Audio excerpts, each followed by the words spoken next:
What is going on, guys? Thanks for tuning in to another episode of the Sports Muse Podcast, and we are breaking down live UFC 257.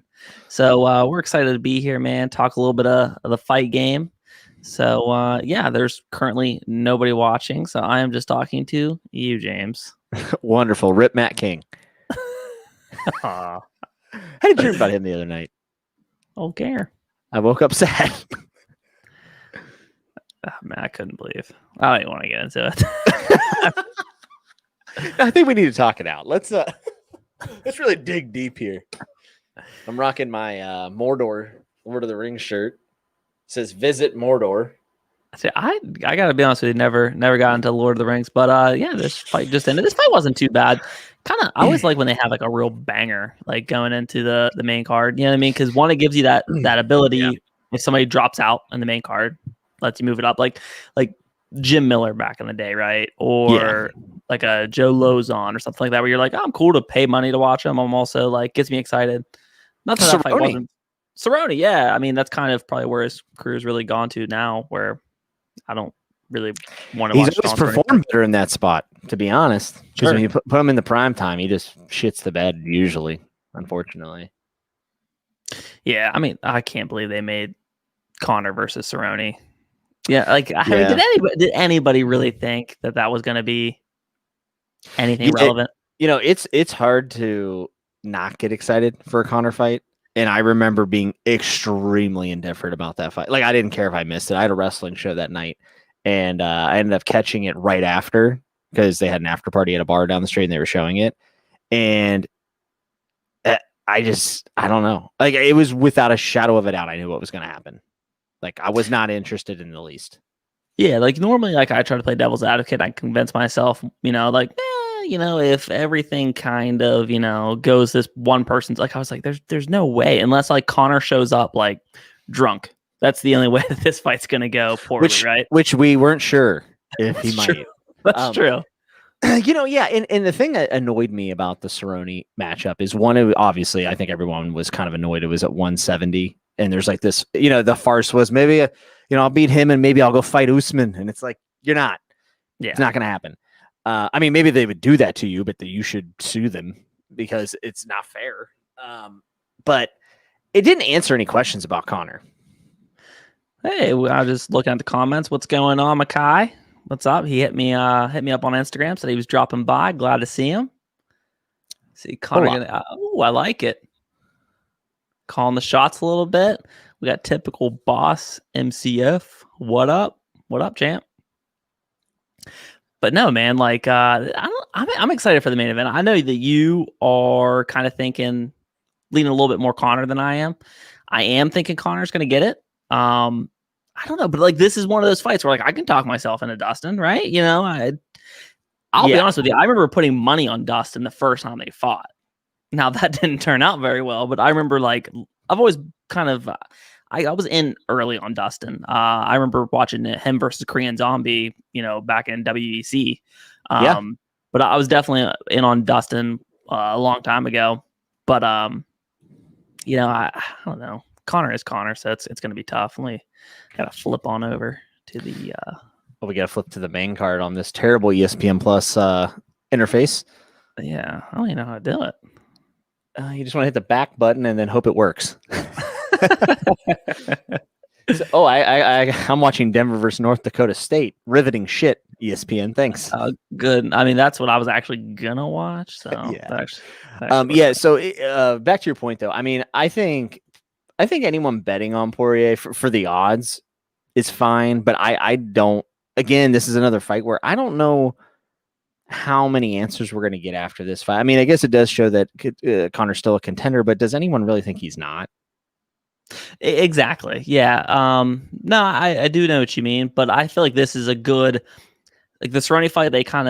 They didn't sell it as this, but it was essentially sold as a tune-up, right? You know what I mean? Like Conor's back. Well, he's supposed to fight 4 times last year, and then the pandemic happened, which is that's actually fair because with him being international, that was a lot of stuff for him to move around, and you don't want to throw away any Conor fight without a crowd, right? Like this is and I get it. Yeah, I get it from both sides, right? I get it from UFC side. I get it from Conor's side. Conor's losing money, UFC. I get that.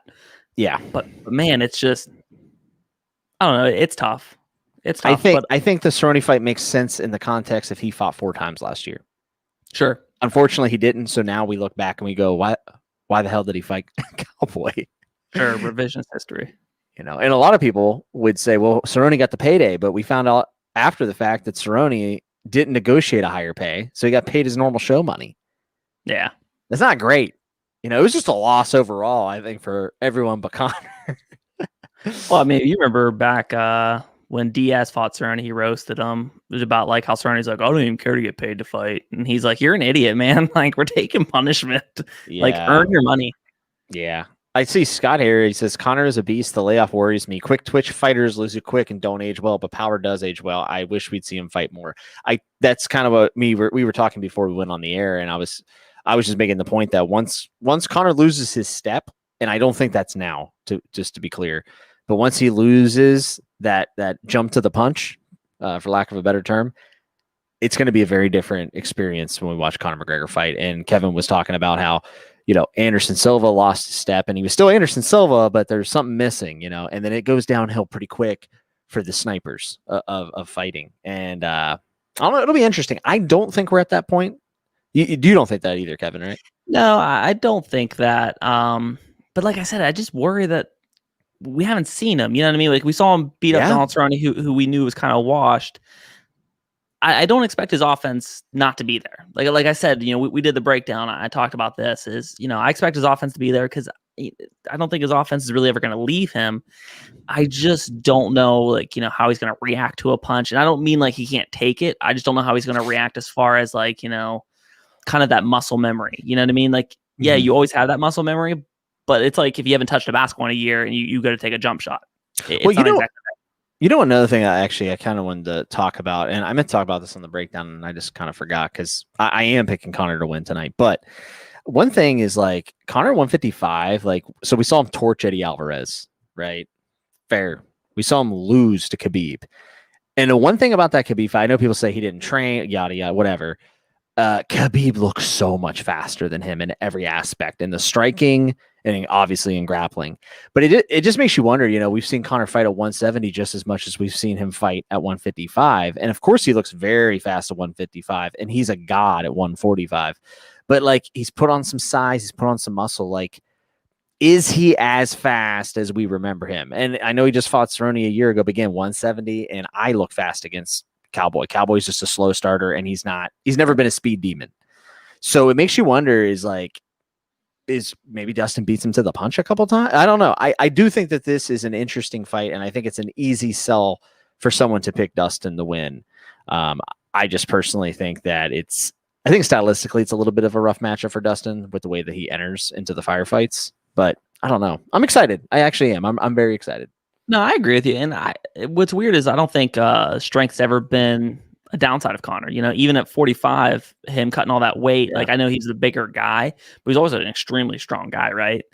And so I don't know if putting on additional muscle could, hinder him. It's almost like not to the exact, it's not, apples to apples, but when John Jones put on all that muscle and came back and fought, and just, you could tell he just didn't have a lot of his mobility. And, then of course, he was on the gas, but you know what I mean? But it's that same idea.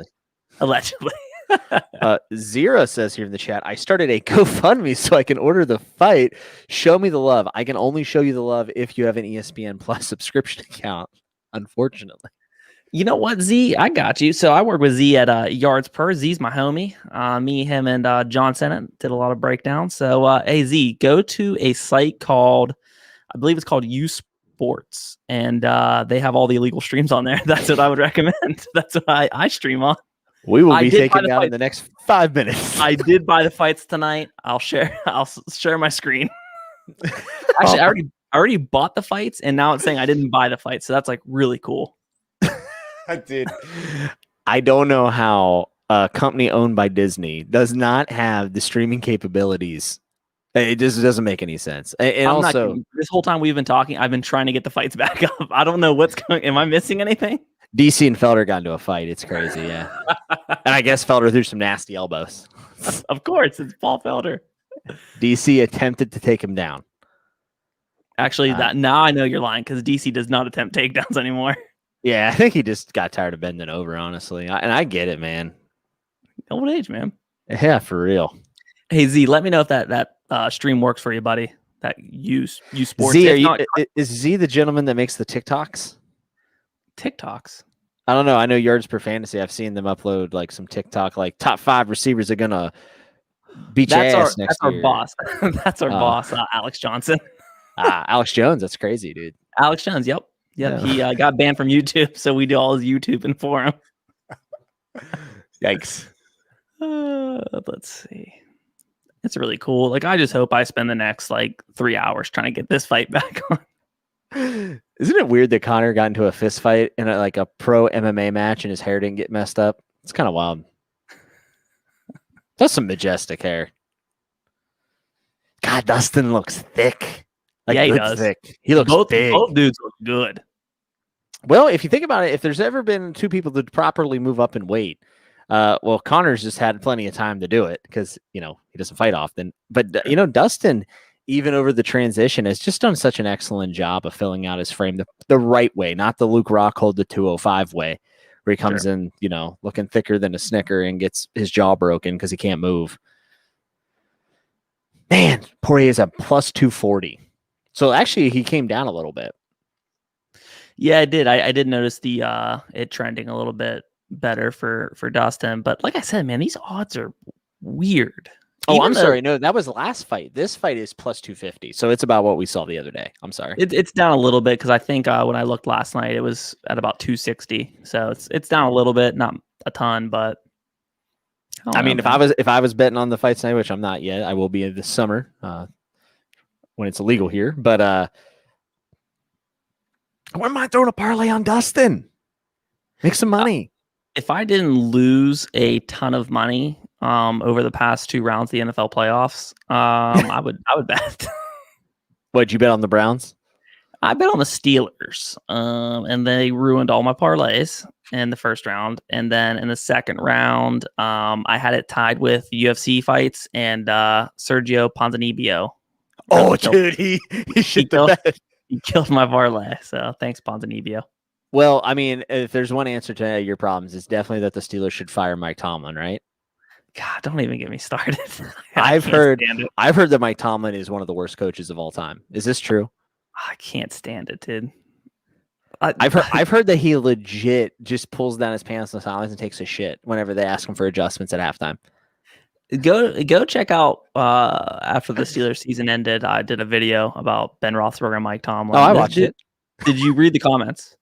No, I did not read the comments. Oh my goodness, this dude went off about how he's like the worst coach ever, and I just lost my mind. We got another comment here. No, that's not true. What is Cummings? I assume he's saying that Mike Tomlin's probably not the worst coach of all time, which would be correct. He's not. That is a good call, Mackay. Listen, my team's coach just won Coach of the Year, and I would still take Mike Tomlin over him right now. Kevin Stefanski. Now, listen, I'm a Browns fan. We've had it rough for, I don't know, like 8 decades. But I love Kevin Stefanski, but I feel like he lost us the Chiefs game. The mismanagement of the challenge that he had, which was really bad. And also, he took another timeout to prevent a delay of game. And all game long, we were struggling to get to the line. I don't know what the hell happened.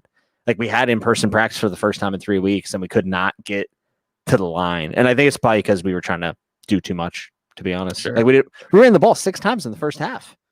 We're the best rushing team in the NFL. That was head scratching. And then we come out and start running the second half, and guess what happened? It opened up, and also Mahomes went out. So I see somebody asked, what time is the Conor fight, guys? Please and thank you. So I don't know if you're here on the East Coast. We're both here on the East Coast. So generally the main event's going to start probably 12:15. I would say midnight, because this is, I believe, a 4-fight main card. Because 2 fights got dropped off of this. Hazrat, I believe. I can't remember his name. I actually really like him. I always mispronounce his name. And then there was another fight that got dropped off the card as well. So I think it's a 4-fight main card. But they did They start the prelims at 6:30 though, so I don't know. If I were you, man, I would tune in probably like 11:30 just to make sure you don't miss it. Yeah. I don't think. I guess Rebus could end it quickly, and I do think Dan Hooker and Mike Chandler is going to be a 1-round fight. Really? Yeah, you're going with Chandler, right? No, I'm going Hooker, but I think Hooker. That's going to be like, I feel like one of those gritty wars, man. I'm pretty excited for that one. Like I feel like I'm underrating Chandler a bit, probably.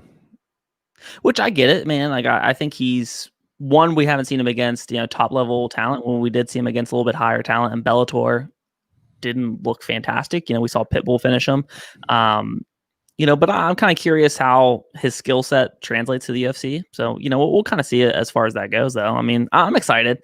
I'm always excited when there's new guys in there and they're kind of already established. Like when Eddie Alvarez came over and Will Brooks, who I thought was actually going to be really good, was terrible. But Will Brooks has beat him. Sure. Two or three times, I think. So, I don't know. We'll see what happens. I think Chandler, I was listening to him talk this week, and I think he knows that he's on a Conor card, and it's his debut, and there's some hype, a little bit of hype, at least for the hardcores around him. And I could see him coming in, trying to do a little too much, not being who he is, and getting slept. I really do. What are the odds in that fight? Do you know? They're pretty close. Hooker's like a minus like 150, if I remember correctly. It's he's a little bit of a favorite. Yeah. Which actually kind of surprised me. Yeah, because all the fighter predictions I saw, because I love looking at fighter predictions. I think it's funny. And I think every single one of them picked Michael Chandler.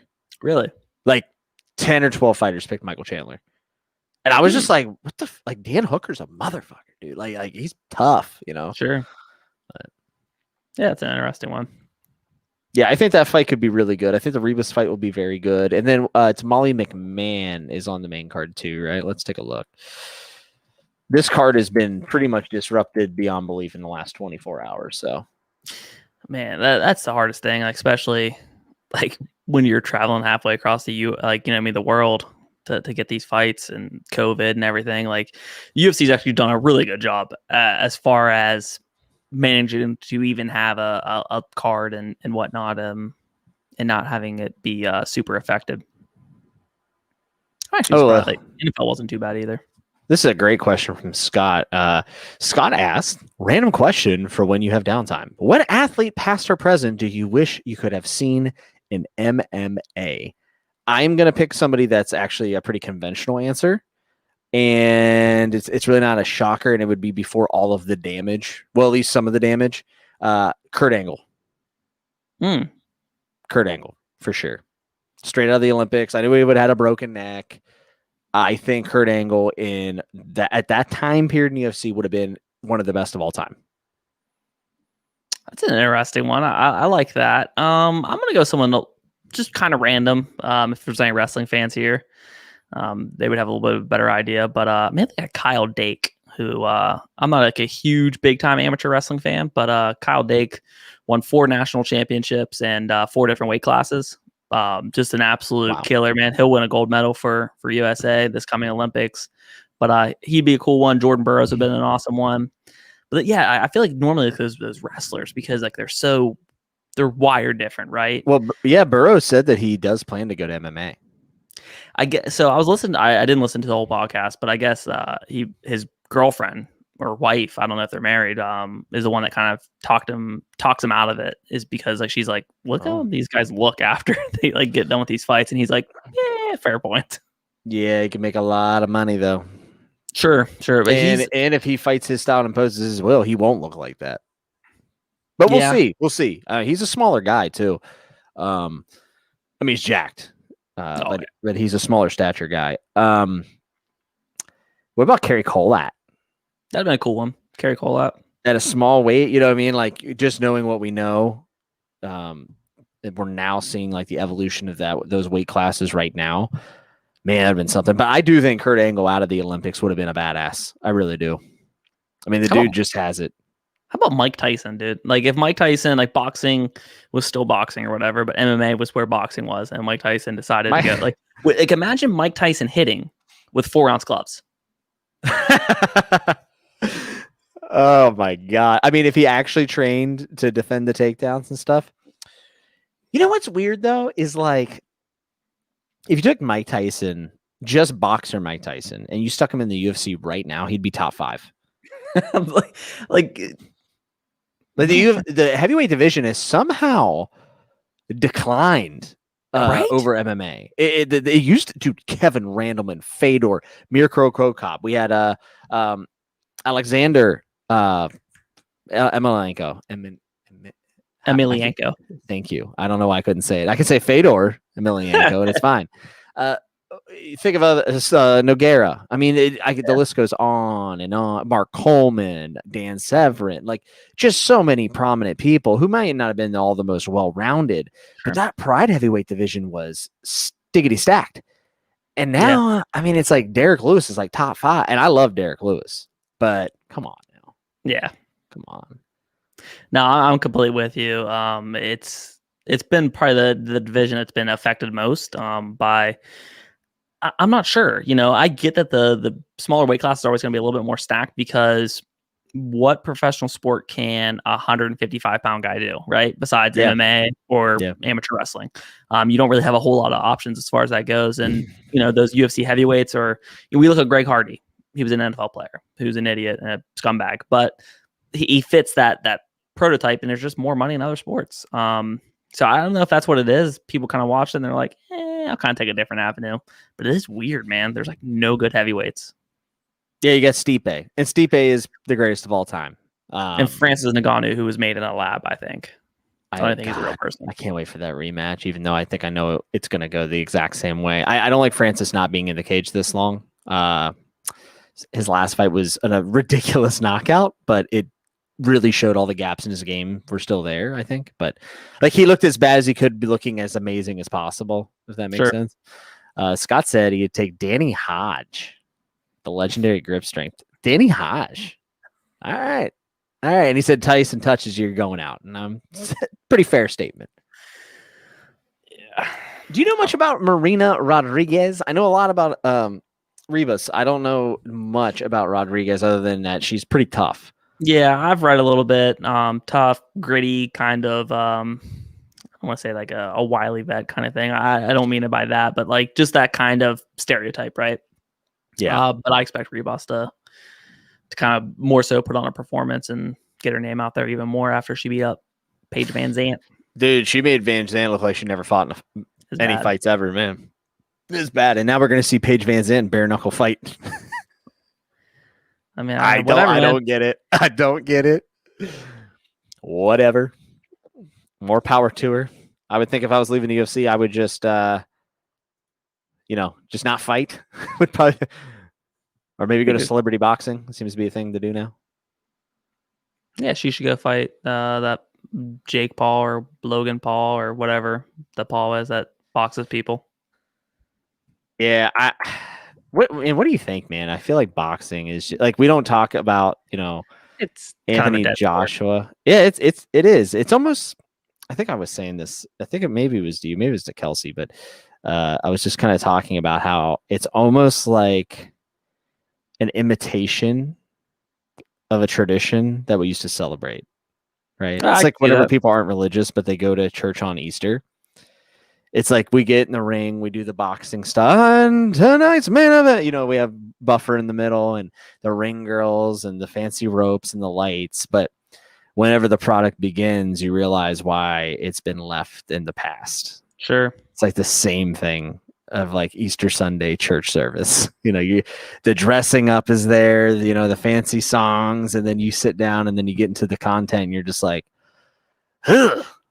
When's the last time there's been a huge boxing match that's actually like lived up to the hype, right? Like I feel like Wilder and Fury was fucking. It was good. But like, so you're talking about? I thought both fights were excellent, dude. I did. I think Fury is like it.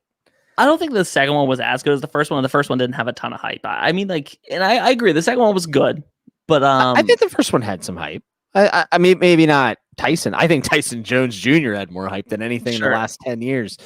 That wasn't a Floyd fight.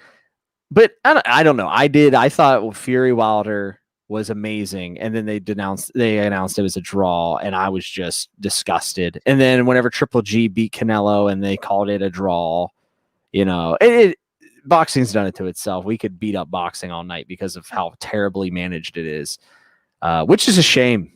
Yeah, because some of these athletes, man, the gentleman that just beat Lomachenko, that was a hell of a fight. No one cares. Nope. And that's exactly it, man. It's just become relevant, right? I would love to know like what the average boxing event does compared to the average UFC event. I'd be really interested in that. Like you can't use a Conor fight, but you also can't use a Deontay Wilder or Fury fight, right? Sure. Like what's a Daniel Cormier do compared to a Triple G without Canelo? I mean, Canelo still sells. He has the Latino audience, but I don't know. Like John Jones and Canelo would probably be comparable. You would think, right? That'd kind of be my guess. Maybe.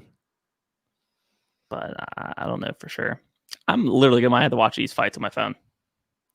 Really? Phone. Yeah, I can't get it. What in the world?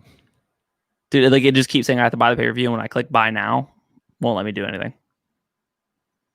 Dude, you got to love living out in the country. You also just got to love a system that punishes you for subscribing every month. Yeah. I mean, I think the ESPN Plus platform would be amazing if they just charged me $10 like WWE and I got the pay-per-views, because they don't even have nearly the amount of content WWE does. And I know it's not the same shit, but it's kind of the same shit. Sure. I'm with you on that. It's just frustrating. Yeah, definitely. Like you look at like Netflix and how like perfect it is as far as, to find things and the way it's set up. And then you go to like other big companies like Amazon Prime and stuff like that. Like Hulu's not bad as far as their search engine and stuff like that, but it's just like how much better is Netflix than everything else? Well, Hulu and ESPN Plus are actually going to be merged into one app. They're actually just going to, and Disney Plus. Yeah. So it might just end up being better in the future. They probably have just given up on this interface, to be honest. We are about 1 minute into the first round of Ribas versus Rodriguez, and Ribas is putting the pressure on her early, but Rodriguez is staying fairly composed. I'm assuming you do not have them up yet. I don't have it, buddy. Okay. Man, Ribas is really coming forward. Looks pretty good. Looks loose. Ooh, Rodriguez with a 1-2. I like Ribas is throwing like this little hip feint. Like she's going to throw a high kick, and then she's not throwing it. But I like that look from her. Because most people have gotten behind her for her jiu-jitsu. Oop, she got the takedown. She went double unders. Takedown. She is in full guard, trying to pass to half. They're in a very weird spot right now. DK Slay says, "Yo, Jimmy, you're the best." Thank you, DK. You're a wonderful human being, and I'm glad you're here. Is that someone from BookTube? It may be. BookTube blowing up. You can check out my channel, The Fantasy Network, if you're into fiction. I read Stephen King and everything else. Oh, they said James. Sorry. It's okay. I'll be honest with you, man. I'm pretty sure that they're blocking me from, like, this is no lie. I think they're blocking me from watching it because I'm streaming right now. Really? Because I would just went on the phone thing and it says an error has happened and you cannot like stream the fights essentially. Oh, I wonder if that's part of their privacy thing. It's like you can't have an outgoing connection to the internet if you bought the pay-per-view. Yeah. Which is really dumb because people have roommates. Like most people have roommates. Right now, Ribas is in full guard. Rodriguez is full guard. She went for a can opener, which is a pretty big invite for an armbar, but she didn't take it. DK Slay says, "Is McGregor at 12?" And they said, "When's the fight?" So Conor and Dustin are probably going to go on 11:30, 12-ish, I would say. It could be a little later, maybe a little bit earlier. I think this is only a 4-fight main card because one of the matches got pulled. I could be wrong on that. Yeah, Eastern time. I would say start tuning in right around 11:30 Eastern time. No problem, man. This is a weird card. We had a couple of fights canceled, so I don't know what the pacing of the card is. gonna be like. I don't know if they're gonna try to fill that dead time. I'm sure they're gonna want to get those last minute buys in. Ribas is stuck in Rodriguez's guard, which is weird, right? Jiu-Jitsu ace. Well, it's a little weird. And another weird thing Ribas is doing, which is a pretty good wrestling move, is she's can opening Rodriguez. But the weird, I don't know Rodriguez's stripes in jiu-jitsu, right? I don't know how versed she is in that. Sure. Fighting off her back. She looks like she's at least, coherent. But when you go for the can opener against anybody that trains jiu-jitsu, you open yourself up to arm bars. That's the problem with the can opener. If they're a jiu-jitsu ace, generally they're going to arm bar the shit out of you. So it's kind of weird to see that move anymore, but she's doing it. It's not successful yet. And Rodriguez is doing what I like to see people on the bottom doing, and that is opening her guard. Closed guard's great to get reestablished and maybe set your hips, but in MMA, you need to have your guard opening and trying to either stand up or make a move, get your hips out from underneath. Rodriguez is doing a pretty good job, I think, of switching between closed guard and feet on the hips, trying to open it up, get something going, get a knee shield in, something like that. Ribas looks good, but she doesn't look strong. Sub in like DK Slay says. Thank you, DK. I appreciate you, bro. It's always fun hanging out watching the fights. Oh, no, absolutely. It'd be really cool if I could watch the fights if the UFC wasn't blocking it because I'm live streaming. Thanks. You ever thought about trying maybe one of those other places that you do? Yeah, I tried. The one doesn't have the UFC fights, and every other one keeps sending me to different links. That's probably giving my phone viruses. Yeah, so what it says is there's an error that's prevented this video from playing. Yeah, I wonder if they're blocking anybody that's streaming. That's dirty. That's really frustrating.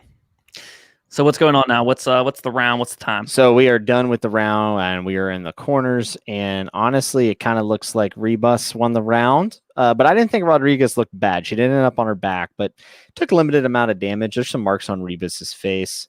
But overall, I mean, it was a fine round for both of them. I would say Ribas takes it though. That's my that's my professional opinion. There you go. I'm trying to help find you something, and it ain't happening. Let me see.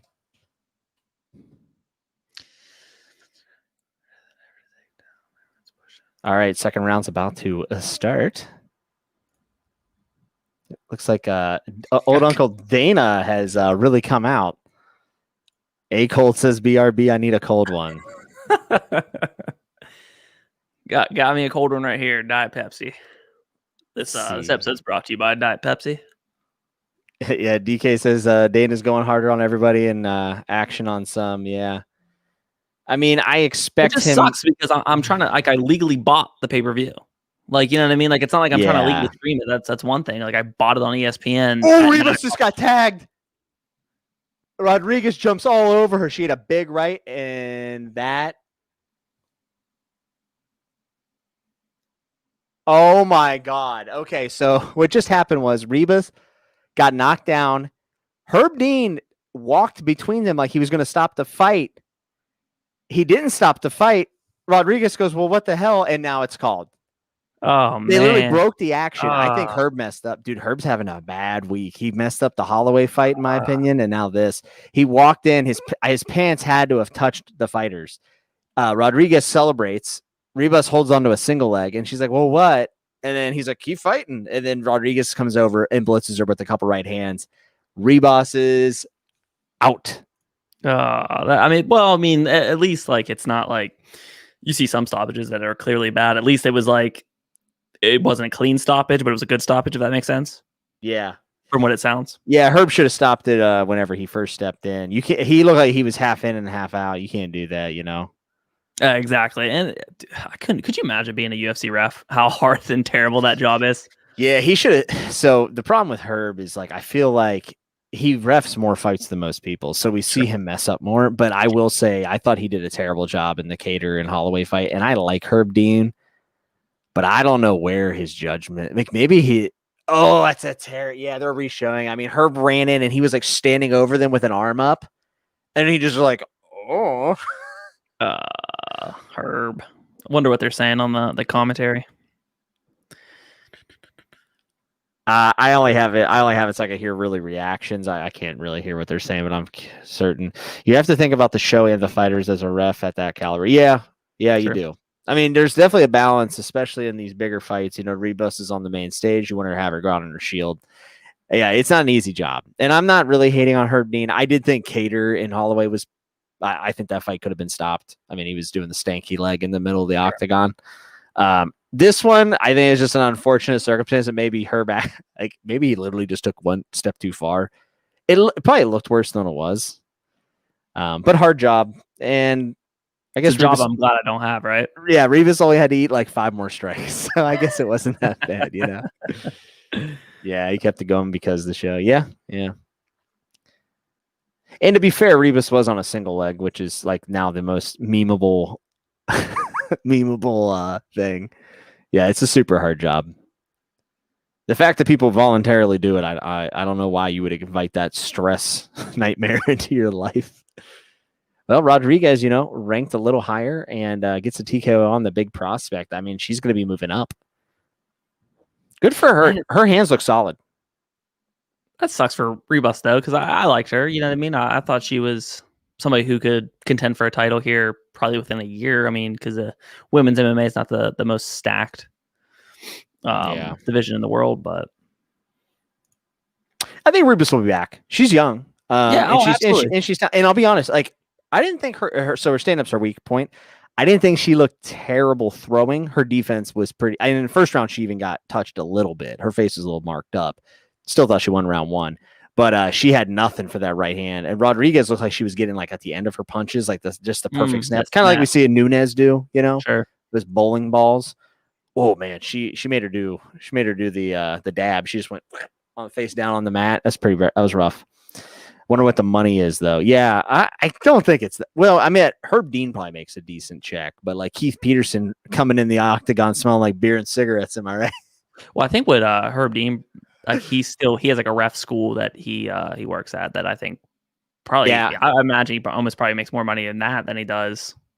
Because you know what I mean, there's so many small local promotions, and people obviously want to be trained by Herb Dean. He's the best ref in the world, and he's the most well known besides Big John. And Big John doesn't. I'm sure he has a reffing school too, but he doesn't ref anymore. So I'm sure he makes a decent amount from both of those incomes. I mean, you do get the best seat in the house, right? Like either you're in the back, or if you're working the event, you're in the back, or you're, like you're there, either in the octagon or you're in the stadium. That's pretty good. I feel like how like in football and basketball you can ball watch, and like sometimes like you kind of get lost and you forget you're playing because you're kind of watching. I feel like I would do that as a referee, where I'd kind of be like, oh my god, this is crazy, like Conor McGregor versus Jose Aldo, like what's going on? And then like he knocks him out. I'm like, oh god. I remember whenever I was injured the first time. I came back from my knee injury in pro wrestling, I refereed McChesney versus Matt Hardy. And I remember like Matt Hardy pinned McChesney, and I was just standing there. And I was like, oh shit, I'm supposed to count. But I was like, oh man, it's like kind of neat. Like, Hardy's really going to work and he still looks good at that age. That's crazy. And then I'm like, oh shit, I have a job to do. Yeah. Herb was like definitely giving the Myron eyes to Max Holloway at the end of the fight. I mean, justifiably so. That was like, I told Kevin before we went live, I think it's the single best performance of an MMA fighter's career, like ever. I thought that was immensely impressive because Cater was game as shit. He was tough. He lasted, all that good stuff. And he even hit Max. Even in the later rounds, he caught him a couple times, but nothing could stop that, man. The Bless Express came in full stop. The big bets though tonight is Kevin going to be able to get this fight on his phone or computer? Yeah, so my brother just texted me, said, I just checked, you did buy it. Like, I bought the pay-per-view. He went onto my ESPN account, checked, I've bought the pay-per-view, it just won't let me watch it. Yeah, I bet you that they put a block and they said, if they're streaming, don't let them access the pay-per-view. That's insane. That's crazy, man. I mean, it's dumb. But I guess that's probably the cheapest way of fighting piracy, right? And you get the money. So that means everybody who is live streaming this right now, like doing a video, is illegally streaming the fights. Well, it doesn't mean they are, but to prevent people from doing so, because the only way to illegally stream it would be to get the feed, right? So you would have to buy it. So what they're doing is probably running your IP to see if you're broadcasting, and then saying, "Oh, they're broadcasting. Don't let them look at it. Just block it." Which is crazy, because let's say you're in college, or you're just living a single life, and you have a roommate, a couple girls, gals, whatever, guys, and your roommate is broadcasting on Twitch playing Fortnite or whatever the kids play now. Sure. And then you're trying to watch the fights, and you can't watch the fights, and you spent your hard-earned cash and you can't watch. Yeah. Another mismanaged user interface there by the UFC. Yeah, I saw that. I thought that was really interesting. Conor did say Max was in the pipeline for a rematch. That'd be a good one, man. I think that'd be a fun one. So he says Conor Max 2 makes or breaks Max's entire career, in your opinion, if it happens. So yes and no. I think on an all-time greats list, yes. As a 145 best of all time, I don't. Even though Conor has that win over him at 145, obviously the rematch will probably be at 155, I would assume. I do think right now, as it stands, Max is the best 145er of all time, regardless of the loss. Now, in a GOAT status or just legacy, yeah, I think he would need to avenge his loss to Conor. I would love to see that. It has to happen at 155, right? There's no way Conor's going to 145 again. Nah, I mean, he's Never. too rich. He's too rich. You're like, right. you know, I mean, Yeah. he's got nothing to prove. Like, even though, he didn't really fight a ton at 45. Like, I mean, he beat Aldo and was like deuces. Yeah. But it's the idea of, like, he's a rich man. Why put yourself through that? You know what I mean? Like, could he make 45? He would have a real rough time right now to make 45 just with all the muscle he's put in. I mean, could he do it? Yeah, he's a professional. But it's just why do it? You know what I mean? He's not going to do it. There's not a chance. Yeah. Like, unless they offered him like stupid amounts of money, which he already makes. There's no point. Yeah. Scott says he wants Conor Diaz 3, and I agree. You can do that fight at any time and it makes money. But I think so. Let's say Conor loses tonight. I think you immediately make that match. They're both coming off a loss. That's going to sell a million. It's a great fight. Everyone's going to want to see it. You talk about a fight that just headlines a card. Like, you can literally put 4 random fights on there of like bums fighting, and you headline the July 4th card with Conor Nate, and it's $1 million buys. You know what I mean? Like, it's too easy. So if I'm going for the cash cow, if I'm UFC, because Khabib's never fighting again, in my opinion. I know Dana's come out and said all this stuff, but guess what? Khabib just did an interview again. And he said, "Why would I ever want to disappoint? You're not going to do it. There's nothing you can do to help make me disappoint my mother." Sure. He said, "I have all of these business plans. I have the UFC, fighting in the UFC is not anywhere in my radar. It's not happening. It's just not happening." And I'm glad. I need more people going out on top instead of watching them get brain damage for 5 years after the fact. But regardless, if I'm cash cowing in the UFC, you could do this, by the way, even if Conor wins tonight. They won't. But if he loses tonight, you run back Nate Conor 3. You hope Conor wins if you're Dana White. And then Conor takes the mic after the fight and says, now I want the belt. I want the BMF belt. And then you take a Jorge Masvidal, who had a very disappointing performance against Kamaru Usman, who, for all intents and purposes, could probably never beat Kamaru Usman. I don't know if he'll ever win the title at 170. And you take him while he's still hot. I know his stock's dropped a little bit. He's kind of fallen off a little bit. But you take him, he's still hotter than most fighters, 99%. And then you take Conor and Jorge. And by this time, maybe we have live audiences. You do it Madison Square Garden. Boom. Huge. BMF. There it is. And it's kind of like, it's not really much of a lose situation, right? If Conor wins again, now Conor's superstar's back to, back when he's fighting Floyd Mayweather, right? If Jorge would win now, Jorge doesn't become the new Conor, but he takes it another step up in, legacy and stardom. Yeah, I always said I wanted to see Conor go down 155 and compete like a normal competitor, and actually like a Poirier fight. This is what I wanted for Conor, because I think he still can compete, and I think that we have so many fun matchups. And I'll come back to this in just a second, but I have always said that the most fun fight for Conor is Jorge. Like, that's the fight I was most interested. Like, remember when they were talking about Cerrone last year? We're like, oh, who's he going to fight? I wanted Jorge. After he beat Nate, I wanted Jorge Conor because it just sounded fun, and it's going to be a banger. And I think Jorge's durable enough to where he would have taking Conor into round 2, 3, 4, 5. With that said, talking about wanting Conor to be a contender at 155, Conor could not have come back at a better time, dude. Right. Think about this. So if you would have told me, if Conor would have came back to 155 a year and a half ago, I would have said, dude, top 5 Conor, it's going to be rough for him. Like, he could do it, but it's going to be a rough go. That's whenever Kevin Lee was still kind of a prospect at 155. Okay. Maybe this is about 2 years ago. I might need a little more time for this, but Tony was still untouchable at that time. We still had Poirier, who obviously still looks good to this day. We had Gaethje emerging. You had Khabib. That division was so stacked at that time. And now you kind of look at it and, Tony's on the downslide. Okay. Sure. Poirier's been through 3 wars since then, right? Khabib's retired. It's like, man, I think Gaethje's a favorable matchup for Conor. And I just feel like this is the perfect time for Conor to come slide in. Like, he can get a lot of favorable matchups. He has the least amount of damage in the lightweight top ranks because he doesn't fight as much. I think this is like genius of him. And he can run with the Khabib. He's scurrying away. We all know he's not, right? I mean, anybody who's like not a nut hugger knows that he's not running. Sure. But Conor can do that, and people will just forget, and they'll go with that narrative, and then Conor can, he can make a run to be the greatest 155er of all time right now. I'm not saying he is. I'm just saying he could. It's set up perfect for him because, like, even if he wants to do the dance still between 55 and 70, the only guy that I'm like, he's going to be in big trouble if he fights is Usman, right? Because especially if Khabib stays retired, Khabib's obviously going to be a problem. Khabib's already beat him.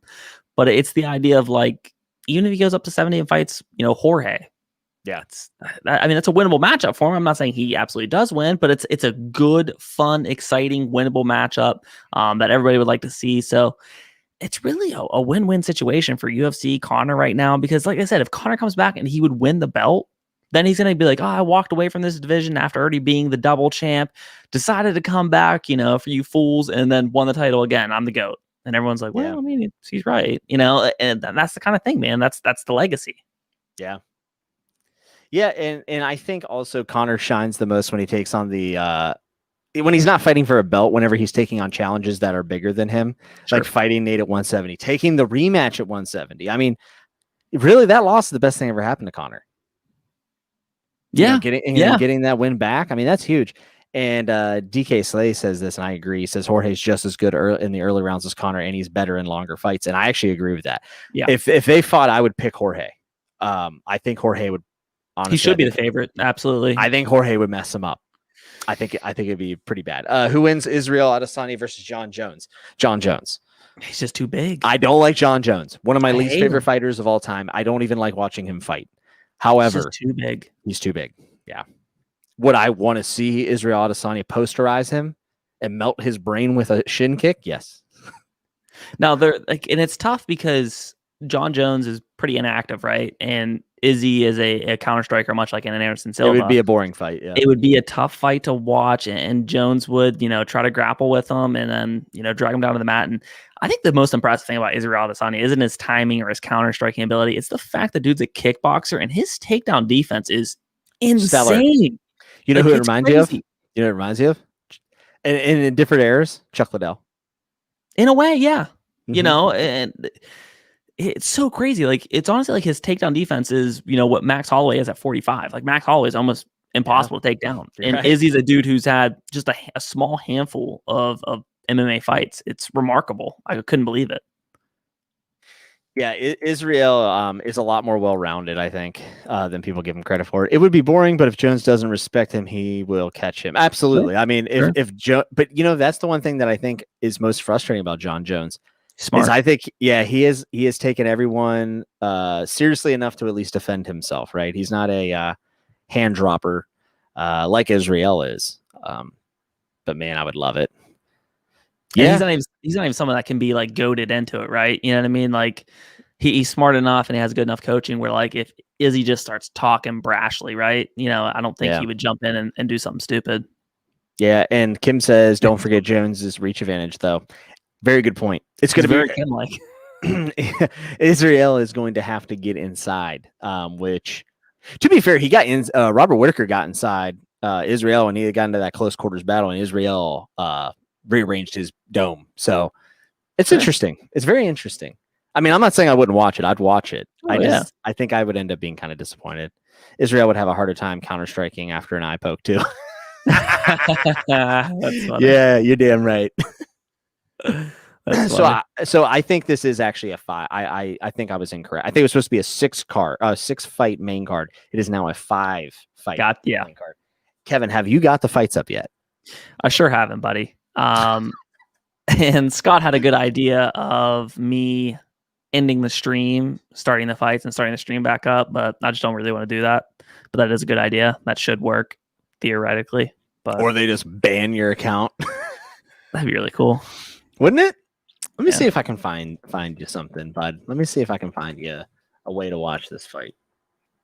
It's legal or illegal. I don't really care at this point. Just whatever. Let's see. John Fitch podcast. What the hell is this? Oh, my homie JJ. What's up, JJ? It's one of my students from school. Oh, what up, JJ? Is one of those J's James? Because that's a great name. Also known as Ferdinand. Nice. I actually really like the name Ferdinand. He's probably smarter than us both. JJ already is. His dad's like a doctor, and I don't know. I'm really smart. JJ teaches my classes. I just sleep at my desk. There's somebody from the school board watching. This inspires me immediately. I actually believe this. Well, MMA. All right, I might have you, dude.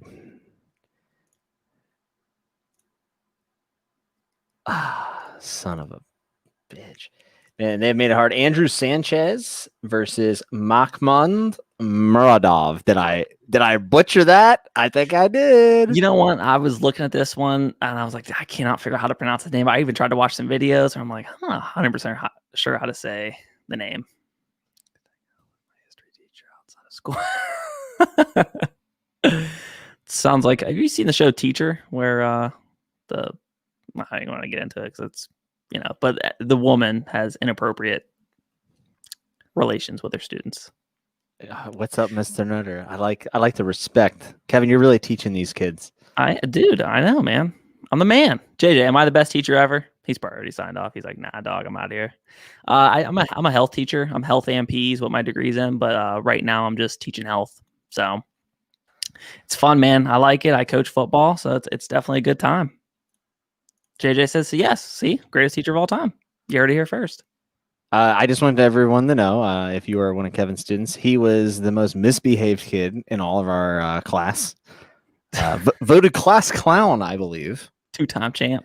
And I was most outgoing, which is why when the mics are hot, so are my lips. That was lame. What do you expect from a guy with black glasses and a Lord of the Rings shirt on a sports podcast, you nerds? I sent you something on Twitter. Oh, okay.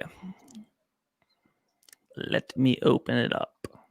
We're going to get synced up, though, because that thing's going to be way behind me. That's fine. That's fine. I remember when you told us when they did the Scantron for you, the teacher said, get ready for the machine gun. Dude, that's when you were at Perry.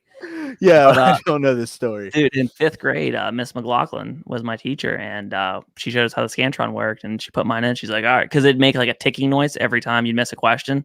And she got ready. She goes, Kevin Brumley. She goes, up, here comes a machine gun. I was like, wow, thanks. That's really cool to say to a 10-year-old. I appreciate that. You're dumb as a box of rocks, Brumley. You better learn how to play football. She literally told me I was going to grow up and work in the Game Boy section at Walmart.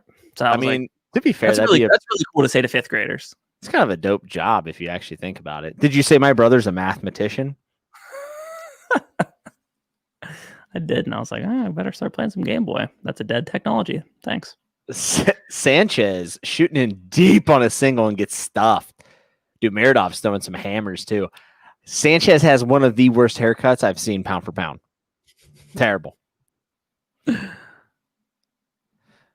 My teacher told me I should find God because I listened to metal music.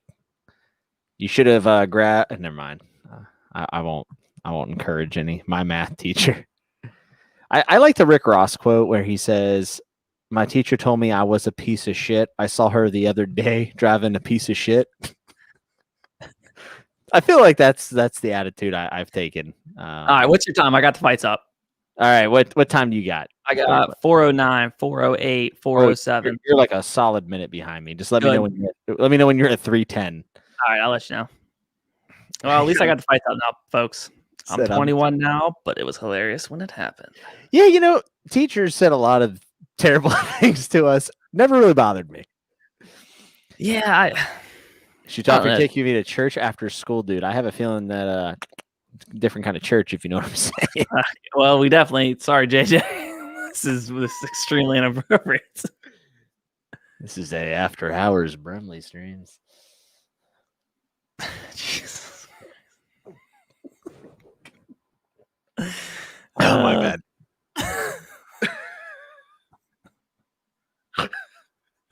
Are you at 310 yet? I'm at 320, 318, 17, 16, 15. I'm at 310. All right. If you're watching at home, we probably will be a little delayed because Kevin's watching his from Zimbabwe. Yeah. Oh my goodness. Yeah, it's a pretty rough haircut. You weren't wrong on that, man. I told you, yeah. Sanchez looks like he let a blind man give him a haircut for free. Kind of looks like a James looks like bootleg Logic.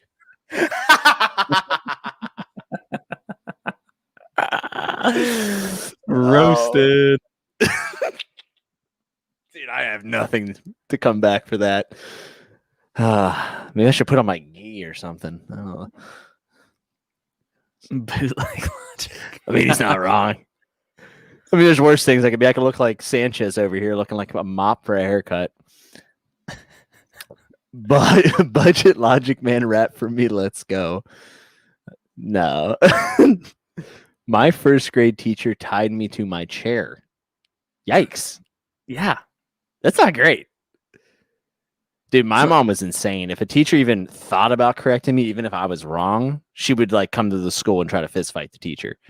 Like she was definitely that bad parent that just always defended her kid. That was my mom. I didn't get a lot of trouble. As a teacher, that's the worst, man. Oh yeah, you would hate her. That is the worst. Kevin's mom always took the approach of always blaming Kevin. And to be fair, it was usually Kevin's fault. Oh my god.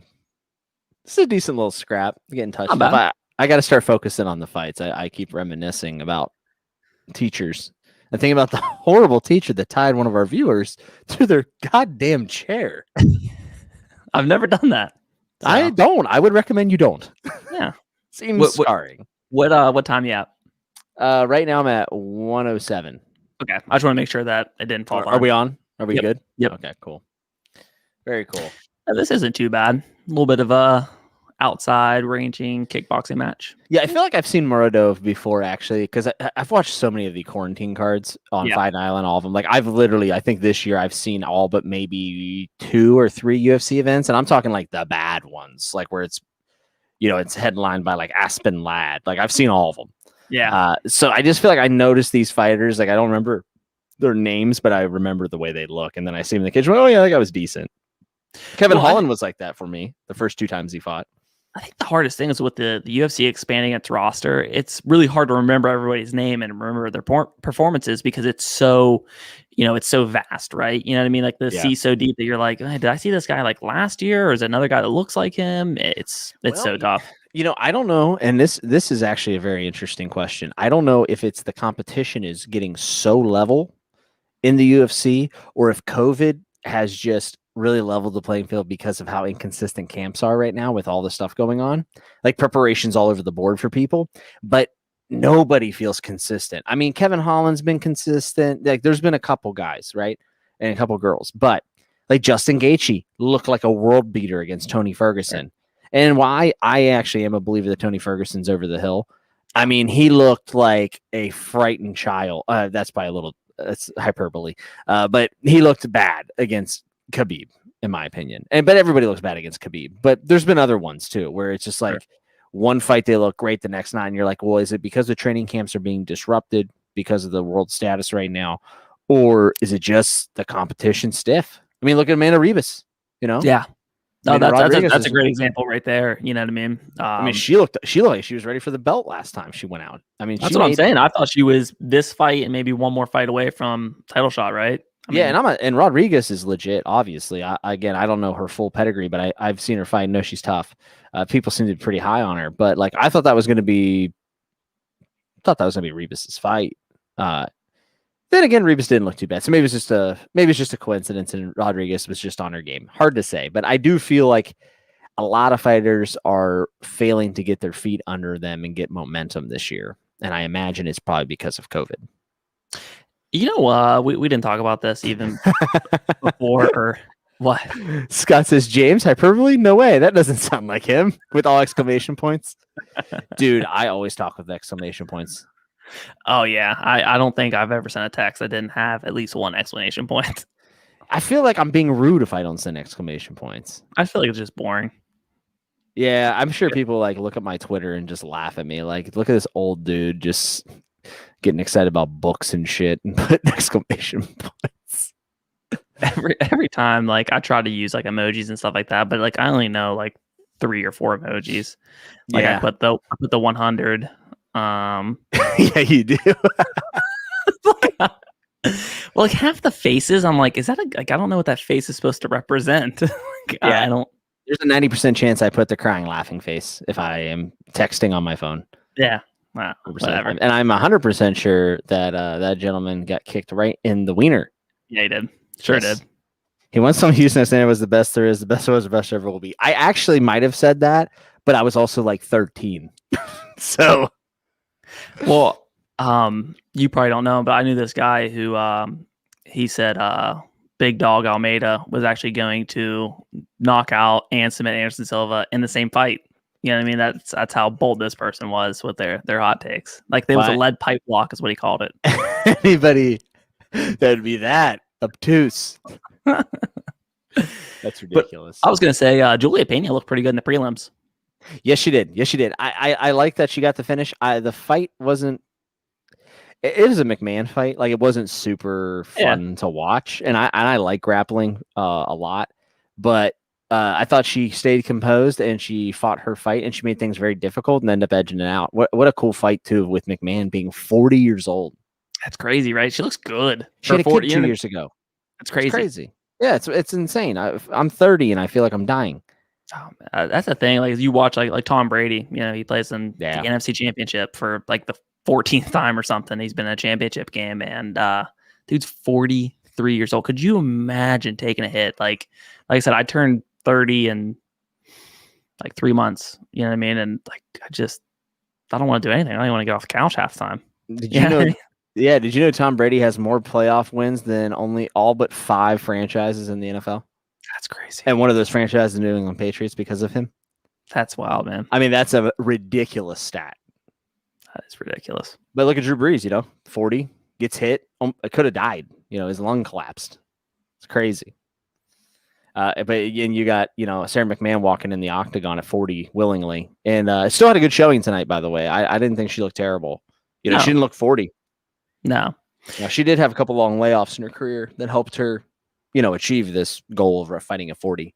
But regardless. You and I were talking off the air after we did the breakdown for Conor versus Poirier, of just like working out and, trying to stay motivated and whatnot. How hard do you think it is for like a Conor McGregor to like, what are you doing? How hard do you think it is like for him to like mentally get prepared? Like, yeah, you know what I mean? Like the dude's rich. He doesn't need to do this. He doesn't have to do this. It's not like he's like, man, I can't wait to like be punched in the face. I mean, maybe it is kind of like that and to a certain point, but like, just how hard would it be to like, just that 6 to 8 week training camp just to grind? Because like, could you just imagine how bad his body feels, during that training camp? Not that McGregor's an old guy, but he doesn't have to do this. He could act in movies. You know what? I think there's a certain type of person that strives being uncomfortable. And I think they miss feeling uncomfortable. I'm going to relate it to myself. This is obviously not So the you same just compared yourself to Conor McGregor? Okay. No. But what I'm saying is, last year I decided to go back to wrestling after basically being retired for 3.5 years. I had no reason to go back. I have no aspirations of going to WWE anymore. I don't care about I don't care about any of the notoriety that comes with it. But the reason why it is for the preparation. It was like, well, let's see what kind of shape I can get into. Let's see how far I can push myself, and can I be better than I was 3.5 years ago when I left, right? Sure. I have a much better job. My life is so much better because I took all the time I dedicated to wrestling, which was my entire existence. And I shored up the other places in my life that I kind of let slip. And you would think like there's no reason to go back and risk brain damage. There's no, I left because of a major injury, getting hurt again, and I even said like multiple times to Kelsey, my wife, I was just like, it's not really worth me going back. Sure. Because of everything bad that can happen. But I still found myself all the way until I was walking through the curtain and I was just going, what am I doing here? Like, why? Why am I here? And then, I ended up actually getting concussion when I came back, but I can't really explain it. But what I will, if I'm being honest, I did I think I did 4 matches and then COVID hit and then shows were canceled and I'm done. I'm not going back. What happened to me was I did all the preparation. I did it right. I felt really good. I looked good. I was in a good headspace. But then when it came time to do the deed, I wasn't there. Sure. I found out very quickly after going through the curtain. I was like, I don't love this anymore. I love what it was in my life, and I love like what it gave me. And I still enjoy a lot of the aspects. But I was like, I don't need to be here anymore. This is essentially what it came to. I think that kind of happens sometimes with fighters, man. Like that's what I was about to connect it back to. That's exact. I felt like that when Conor fought Khabib. That's what I felt. And I get that the spark within oneself can be reignited, but it's just like I feel like that's far and few in between. You know what I mean? That's definitely a tough situation to be in. But yeah, I don't know. Like I get it. You almost all professional athletes are wired differently, right? Yeah, that's why they got to the platform they're at. But it would just be so I don't know, grueling just to be like, I've already made it. Like, why do I have to punish myself? I don't know. Maybe I'm not cut like that. Like if I made it, I'd be like, I'm good. It'd be like hitting the lottery. Like I love my job. I like teaching. I like coaching football. Like I enjoy what I do. But if I won the lottery, I'd be like, deuces, see you guys. Netflix and chill for me. Yeah, I mean, I think that makes sense. I think Conor's also just like a lifelong martial artist. Yeah. Like I think that is his 9 to 5. Him earning his keep is going to the training and building and he builds his own team. And I think that's a very important part. Yeah, because that means he's only around people he wants to be around. He's not at ATT. He's not, AKA. He's not at any of these places where some dude comes in he doesn't like and he has to see him every day. And why the hell do I put up with this? I got $125 million. He's around his best friends, his basically family, right? Sure. So maybe it just doesn't feel like work to him. It's tough. My fight just started buffering. I'm at 412. It just started, so I'm at 418. That's buffering. Yeah, these dudes are still socking it out. There's been a few times, man, where they've been razor close to putting like a big hit on somebody where it's just like the person's just bobbed when if he weaved, he's gonna eat a right over the top. Yeah, and both guys seem like they're pretty well conditioned. I mean, obviously they're tired 3 rounds in, but they both look good. All right, we have someone has given us a thumbs down. Probably did not like my mushy wrestling story, which is fair. I think it's for legacy. He has a son that's interested in MMA that looks up to him. He had a legacy that he doesn't feel like is finished.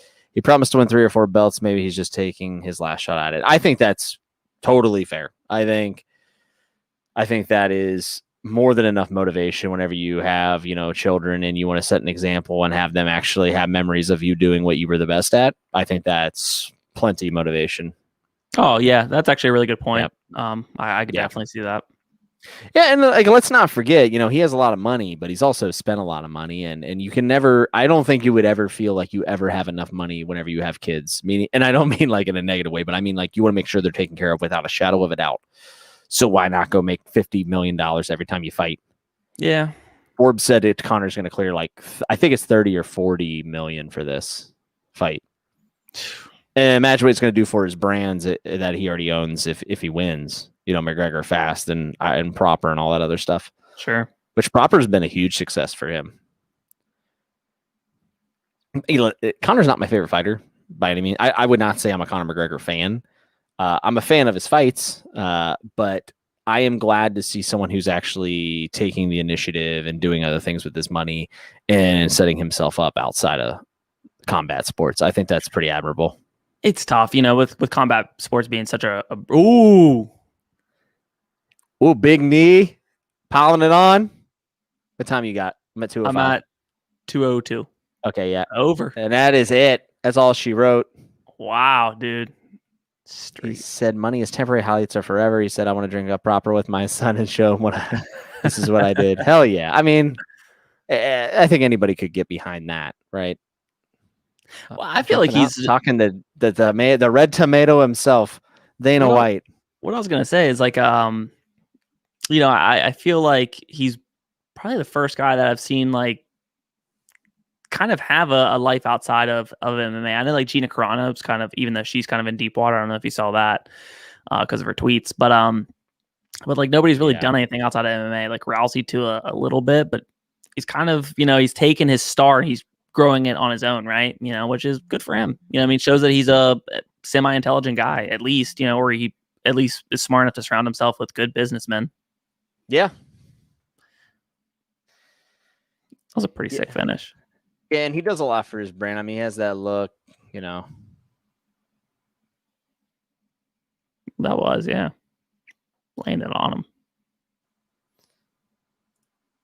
I had a feeling that fight, it was going to end in a finish. I mean, those dudes were just straight lacing it. Just couldn't land it. Talking a lot to Dana. Quite a lot. I feel like Dana's like, all right, dude, please stop talking to me. It's like the dude you run into at the gym and you're just like, he's going to talk to me.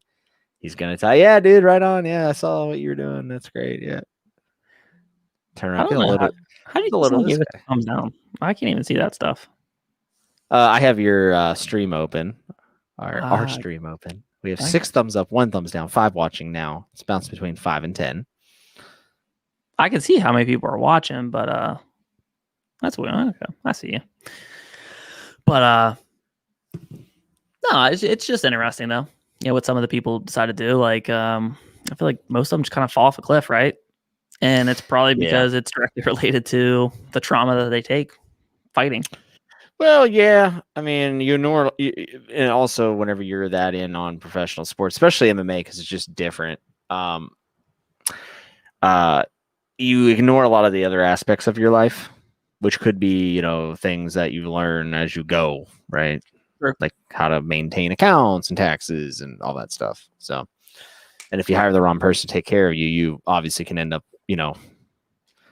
on the mean streets of Westland, Oregon. That stuff's always so crazy, man. When you hear about family members taking, helping out this person, family member, and just taking all their money. That stuff's the craziest stories. Yeah, LeBron has kept all of his money within close friends that he's always been around. I thought that was interesting because again, we've seen it burn people, but for him, hasn't. So yeah, it was his posse from Cleveland, those guys he came up with. You know what I mean? Yeah. They've been with him everywhere, which is it's a cool thing. But you look at the same time, look at Kobe. Sued his own parents for selling his stuff. Yeah, it's one of those things where it's just definitely a crazy thing. Yeah, money always makes things complicated. Well, let me ask you this. So, as a sports fan, one of the things I like to do is I like to think if I could take someone from an older time and put them in today's game, right? So, if you could take an older running back and put him in modern day NFL, who would I like to see? Who would be a fighter? It doesn't have to be from a super long time ago, like UFC 1, but he was a fighter that if you could take from, and the era's, it changes so quick in MMA because it's still in its infancy stages. But who's an older guy you'd like to take and see him fight in today's game? Fedor. It's Fedor. Yeah. That's fair. I think that's like mainly just to show these heavyweight disasters, just how good. Because Fedor, of prime Fedor, would still mop most people today, if not all. Dude had a chin, man. Yeah, Dude, he was good everywhere. he was like that's the thing. Like he didn't really have any glaring weaknesses. He has COVID, right? Oh, really? I didn't know that. Yeah, he has COVID. The guy I teach with, the other PE teacher, has COVID. Larry King died of COVID. I saw he died. I didn't know he died from COVID. Yeah, he got diagnosed a couple weeks back, and they were treating him in the hospital, and he died. And then there's still people, man, that don't think it's something to worry about. It's just depressing. I mean, at least we have Fight Island, right? Man, he did do that. That flying knee was super precise. Yeah, that was a decent fight. I should have paid more attention. These next ones, though, I promise. But I was thinking about it, like who's the fighter I'd like to take from, older UFC or Pride and put in today's, and I'm not sure, man. Like I feel like BJ Penn would be a really cool one, but you'd have to guarantee me BJ Penn would take it seriously, right? You'd have to, and also, yeah. Because obviously, like it's like when people say who would win the that Warriors team that was stacked or the '96 Bulls, and I'm like, okay, well if you take the '96 Bulls and you put them in 2018, Scottie Pippen's going to shoot threes. He's not going to just be Scottie Pippen. Like the game's going to translate, right? You know what I mean? They're not going to play like it's 1996 anymore. So I wonder to that extent, like does he kick more? Does he check kicks, and does he actually take his cardio seriously? And I don't know. I think that would be an interesting one. Even though he fought in modern MMA, but like I would like to see the entire career of like a Vitor Belfort. I think Vitor's. Another one I actually almost said was Shogun, like prime Shogun. Yeah, because like he still somehow breaks in the top 15 of 205 now somehow, which is just sad. His career's been over like 10 times. Like yeah, it really has. I mean, he even had a second resurgence in the UFC. I mean, I think prime Shogun would compete. I really do. Rampage would still be, you always, I think I tend to lean towards the heavyweight and the 205er guys from the fast because of how weak those divisions are, where it stands today. Like I think a prime Rampage Jackson would be a absolute monster at the 205 division because the game hasn't changed much at 205. For the most part, yeah. Yeah, Crow Cop. Scott said Crow Cop, and I was almost going to say Crow Cop until I said Fedor. If I had to pick number 2 in the heavyweight, or really at all, Crow Cop. Could you imagine prime Crow Cop versus Stipe? That'd be a great fight. Oh, that would be a fun one. That'd be a really good fight. That would be that'd be dope. Stipe moves a lot, has good defense, can evade. Crow Cop would have just stalked him down. Who's a guy that like I don't think he would have had tremendous success in the UFC, but I always wish fought in the UFC because I just saw he had his 30th career submission victory is Shinya Aoki. Yeah, he's just always been a dude I liked. You know what I mean? I always kind of wish, even though like you saw him against like Gilbert Melendez, he just smothered him. You know what I mean? The wrestling's always going to smother the BJJ ace, but I don't know, he's just a guy that I think would have been fun, especially when he was kind of on his uprise. You know what I mean? The game wasn't really what it was today or is today. Yeah. So I think he could have had a little bit of success when like Kid Yamamoto was at his peak or Jay-Z Cavalcante and those kind of guys. Yeah, Shinyaoki is like kind of one of those dudes of legend, right? Like he's kind of like Fedor, like never made his way, but people know the name. Sure. Which is really cool because again, the smaller weight classes were never well represented, in my opinion. Well, I mean, still kind of are. Yeah, I mean, the UFC didn't even have like what is it? When they get like 45 and 35 and stuff like that. It wasn't all that long ago, or like maybe it was, and we're old. It doesn't feel like it was that long ago. I'd probably say 2014. That would be my guess. Maybe. Yeah, I think it was 13 or 14. You know what I mean? So it's tough, like because for the longest time, I remember watching what was that show with Kenny Rice and Boss Rutan? It's like MMA Hour or something like that. Yeah. Wow, and that's a flashback. And they would always have like the ticker at the bottom scrolling through of like the top 10 guys in the world because that's when the UFC didn't have everybody. So like you'd be like, oh, who's this guy from Dream? Or, you know what I mean? Like something like that. Mm-hmm. And like always like the 55 division was like Jay-Z, Kid, Aoki, Eddie Alvarez and stuff like that. And you're like, man, I hope those guys come, and they kind of cement that lower weight class division. But it's just a weird, man. It's weird how much the sport's grown from when we started watching it in 2005, 4. Yeah, it would have been No, man, me and you watched it in middle school. Me and you watched it in 2003.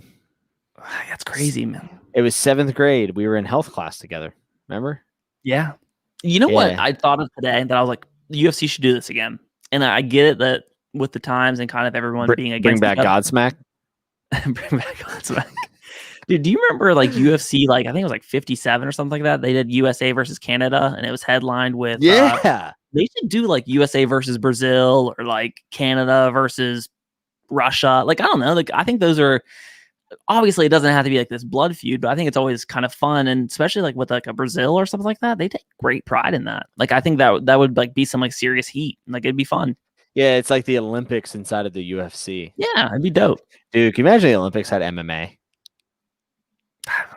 I saw that. Who was it? Was it Habib talking about he's trying to get it in the Olympics? Yeah. I don't know, man. I just don't know how can you do it? I'm in. I don't care. Dana White would never let it happen. You're almost better off doing like jiu-jitsu. You know what I mean? Yeah. Well, yeah, and I think jiu-jitsu should already be in. I mean, it's just silly not to have it at this point. But to the general audience, if I say, what's the difference between that and wrestling? Who are you taking, Calderwood or I? I'm taking Calderwood. I'll be honest. I think Jessica's terrible. I think she's really bad. I'll take Calderwood too. Yeah, you're right. Her last fight was terrible. Yeah, it was. It wasn't a good one. Yeah, I think Calderwood actually has decent hands, and I think she's going to be way faster than Jessica. Oh, she looks like she's in pretty good shape too. Yeah, she is. What's after this one? I feel like we have another female fight. UFC 257. I kind of gave up looking at the UFC one because they don't max off fights when they get canceled. So I was like, yeah. So, dude, the next fight is Dan Hooker and Michael Chandler. Okay, so this is the one before the co-main. That should be an interesting one, though. Yeah, I'm kind of excited. I feel like that one's the Hooker versus Chandler one's really flown under the radar. Just because I get it, man. You're going to talk about Conor McGregor, but I'm kind of excited for that one. Yeah, I think I love Dan Hooker too. So Conor is so big that no matter what happens, some people are going to go home disappointed. They're either going to be disappointed that he won too fast. Some people will be pumped. Like in every single one of these situations, someone's going to be happy, someone's going to be mad. So take it with a grain of salt. But Conor either sparks me saying, geez, I've wasted this Don Cerrone again. You know, I wasted 1 minute of my life and all this money. Or Conor gets caught and then you're devastated if you're a Conor fan. Or goes to a decision and you go, well, Conor didn't do what Conor usually does. And, you know, he edges it out or he loses a decision. And then, you know what I mean? Like, I think the Hooker fight is going to get people to feel like they spent their money wisely. Sure. It has the opportunity to be. You know, the mid-carders, if you will, the Rob Van Dams of the world.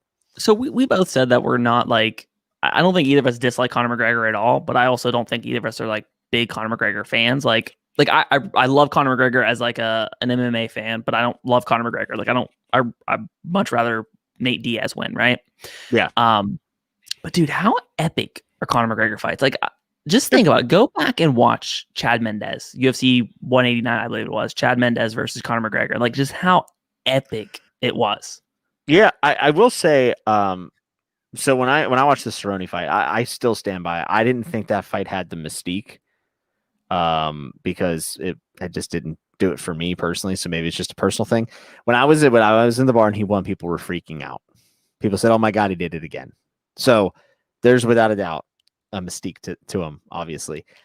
Interesting though, this week, you know, I'll ask random people, "Hey, you watch MMA?" Or I'll say, "Oh, you watching the Conor fight?" 3 people I talked to who are not MMA fans, but they watch when a big fight's happening. Sure. They said, "Conor's fighting?" I said, "Yeah." And they said, "I thought he was retired." And they said, "Oh, is he just coming back for one shot? Or is it, or do you think he's back for real?" And I'm like, Wow. Like like people thought he was done. How interesting.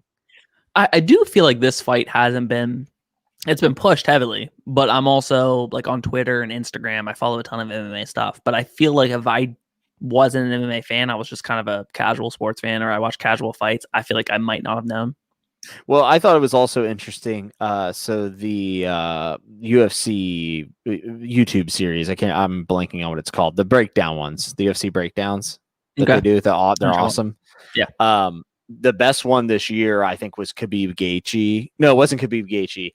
It was actually the Holloway Volkanovski card. It was 1.68 million views, and around 2 or 3 today, the Conor McGregor one was at 1.68. So it's tied.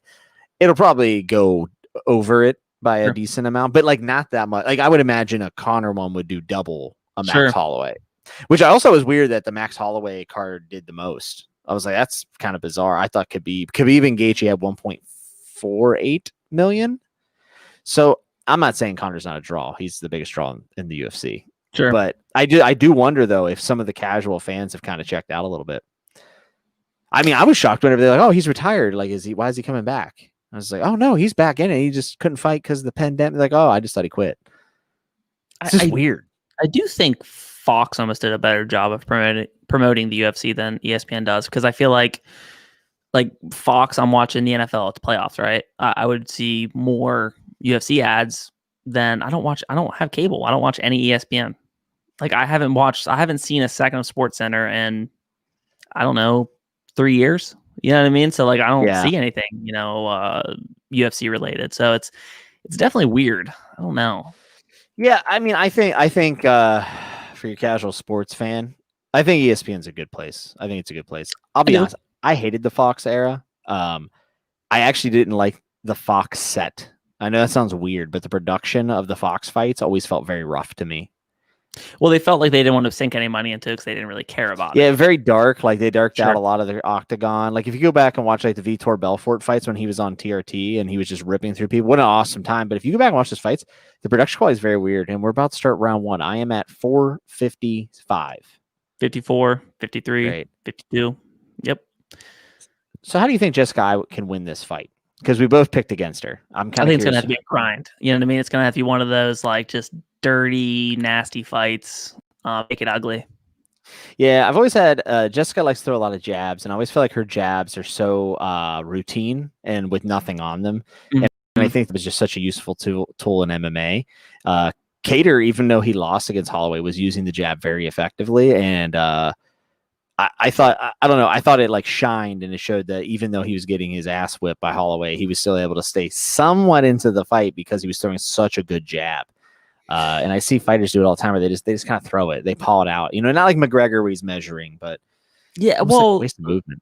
Going into like the Cater Holloway fight, I just thought Cater was too limited as an athlete. Like his ceiling as an athlete, he's just not on the same level as Max Holloway, where like technically he's really, it's kind of the same with Dan Hooker. Dan Hooker's a really good fighter. He's just kind of a limited athlete. You know what I mean? So it's tough for him to reach that upper echelon. Also, having just tools in your arsenal, like obviously Cater can throw kicks, but he prides himself on being boxing oriented. And Max Holloway came in, not only boxed with him, but then also was he threw a bunch of spinning back kicks and elbows that looked really good. And anytime I get a fighter that is going to be predominantly hands based against a fighter with more tools, I usually pick the fighter with more tools, which is one of the reasons why I think Conor can win tonight pretty handedly. Not saying Dustin doesn't throw kicks. He threw a lot more kicks against Hooker, but I didn't think they looked good, to be honest. I didn't think they were most effective. Jessica is making this fight very dirty, huh? Like in a good way. Yeah, it's definitely just going, like you said. Her kind of fight. Yeah, just like you said. And she has her up against the cage. She landed about 3 or 4 strikes there, and Calderwood just doesn't look very comfortable. You wonder if this kind of fast-paced pressure fighting in a phone booth is going to wear out Eye. I mean, generally her cardio it's not bad, you know what I mean? It's fine, but I just wonder if she slows down, if Calderwood could then at range kind of pot shot her in combination a little bit more. Yeah, kind of interesting. Calderwood's breathing through her mouth. Like, you notice that you can see her mouthpiece at all times. I wonder if something happened to her jaw or if she's just breathing heavy. But yeah, she's a little slack-jawed, yeah. Yeah, never a good idea to leave your jaw open. Yeah, good right hand. Actually, it's actually interesting because we were talking about like Jessica making it dirty. Calderwood is also seems to be engaging in that tie plum. Like she wants there to be there. Yeah, which I don't think's advised. You know what I mean? Probably not the smartest move. Yeah, I mean, this is pretty obvious, but she seems to be the stronger fighter. So going into that plum and then not doing much with it to get shoved up against the cage to have to fight your way off, it's going to get really exhausting really fast. Good head placement by Jessica too. See how she's driving her head? Mm-hmm. It's really good. I felt like that was one of the things in jiu-jitsu that I really picked up from training with Max, which is my professor, is he's really big on head positioning. And look at these shots to the body by Jessica I. God damn. This is the best eyes looked in a minute. Yeah. Ooh, God damn. It looked like Calder would rake her eyes. She's going to give her the old back rake. The Hogan back rake here in a second. Oh, okay. That was a good job getting off the fence right there. Yeah. She keeps going back to that plum, but I would like her to see her just kind of stay at range with her hands and, mix it up with those kicks. She's the longer fighter. I don't know why she's not using it. Yeah, it's a little odd. Maybe she just doesn't think I's going to be there in round 2 or 3. That's what I'm kind of saying. Is almost kind of like, all right, I'll give you a round, but I'm gonna make you work for it. Yeah, she does seem to be content throwing the knees to the body. So I feel like we might be onto something. Calderwood has thrown 22 strikes to the body. So yeah, I think she's going to try to take her in the deep waters. Okay, Calderwood. That was pretty bad. Oh, I thought she went for a scoop slam there. What time are you at? I'm at 40. Okay. Yeah, head positioning, though, in jiu-jitsu is something that isn't harped on a lot whenever you're first starting out, or really even in most classes at ever, because it's a wrestling thing for the most part. But if you transition a head positioning to the ground, I've just noticed that I felt like that was one of the big steps my jiu-jitsu game took. And you can kind of notice people who have success on the cage in the UFC or at MMA in general seem to be able to place their head in the right places at the right times. There goes a mouthpiece. My God, they're banging it out. Yeah. I kind of like Calderwood's been sneaking in real subtly, just a couple low calf kicks. Sure. Been mixing it up. I think Jessica checked the first one, but I think she's ate 2 naked ones. And, it only takes one good one of those and you're done. Those kicks are deadly, man. It's crazy how fast they change a fight. Like, you know what I mean? Like, it used to be like, those regular leg kicks you see Jose Aldo, you'd be like, man, if he lands this consistently for, half a round, that's definitely going to have an effect in, 2, 3, 4, 5. And now it's like 2 calf kicks in 30 seconds and, you're wrecked. Yeah, it was funny because John Anik actually said to DC and Felder, I heard him on the early prelims. He said, do you remember when those weren't a thing? And Felder's like, yeah, I missed those times. He said, they're so painful. But you know what it is dude stopped checking kicks. And that was an evolution of people stopping checking kicks, because if you don't check those, you're done. Sure. So you're going to see eventually, I say over the next 2-3 years, you're going to see a new meta. Everyone's going to check everything. It's tough, man. It's always so tough to kind of guess how the curve's going to go in MMA. You know what I mean? Yeah. Well, it also depends on the athletes. If is the freshman class all wrestlers this time? Sure. We get an influx of wrestlers every few years, it feels, that are really top level. Some of them don't pan out, like Olivier Mercier, right? Was that his name? Yep. I actually liked him, to be honest. He's in the PFL now. I did see that, yeah. But he didn't really pan out. He had a couple wins. He's trying to get. We actually saw him fight in Pittsburgh, if you remember. Yep. And then he had a couple rough losses, never really developed the hands he needed, and just kind of fell off. But he was a part of it. He came in. Ooh. Jessica I also caught an elbow on the way in there. What a head kick. Wow. Yeah, dude. Calderwood, it seems like she's felt Jessica's biggest shots, and she's not worried about taking them. Yeah, I feel like Calderwood's starting to kind of pick up the pace a little bit. Yep. I think she took her best shot. I think she's kind of letting I wear herself out. I think you were on to something whenever you said that I wouldn't be able to last into the next rounds. To be fair to I, she looks fine right now, I think. Yeah, she looks fine. She's losing right now, but I wonder if she's kind of trying to save herself a little bit. Ooh, good takedown. Nice. Switch good up. Takedown. Just even she's back up, just to threaten the idea that she can do that. It's super important. Yeah, definitely. Yeah, Calderwood's footwork looks terrible. Like, she's so like it's like her feet are in like concrete blocks. It's really weird. It's not pretty.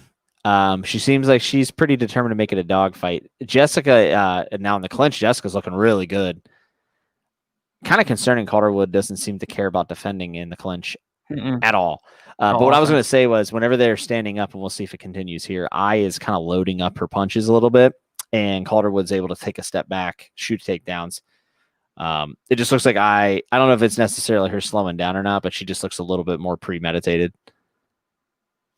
Yeah, this fight's been really like ebb and flows, right? You know what I mean? It's kind of been back and forth more than I kind of would have anticipated. It's the best Jessica fight I've ever seen. Yeah, right. Have you ever seen it the way in whenever she tried to get a "Here we go" I chant going, or "Here we go"? Oh, it's rough. Dude, some of the people, man, like they see the Conor McGregors and Nick Diaz, and they're like, man, I can do that. And like they try to do like the fanfare stuff, and it's like we even talked about Dustin Poirier doing it a little bit, and it's just it's cringe, man. It's tough. Like I hate to use that term, like, oh, it's cringe, bro. But like the idea, it's some of it's pretty bad, man. Yeah, sometimes the thoughts in your head don't translate well to the lips. Like practice it in the mirror. Just take a promo class. Watch Dusty Rhodes. It's a very even round. At first, I really thought, like you said, Calderwood was turning it on, but I really made some adjustments in the clinch there and was landing.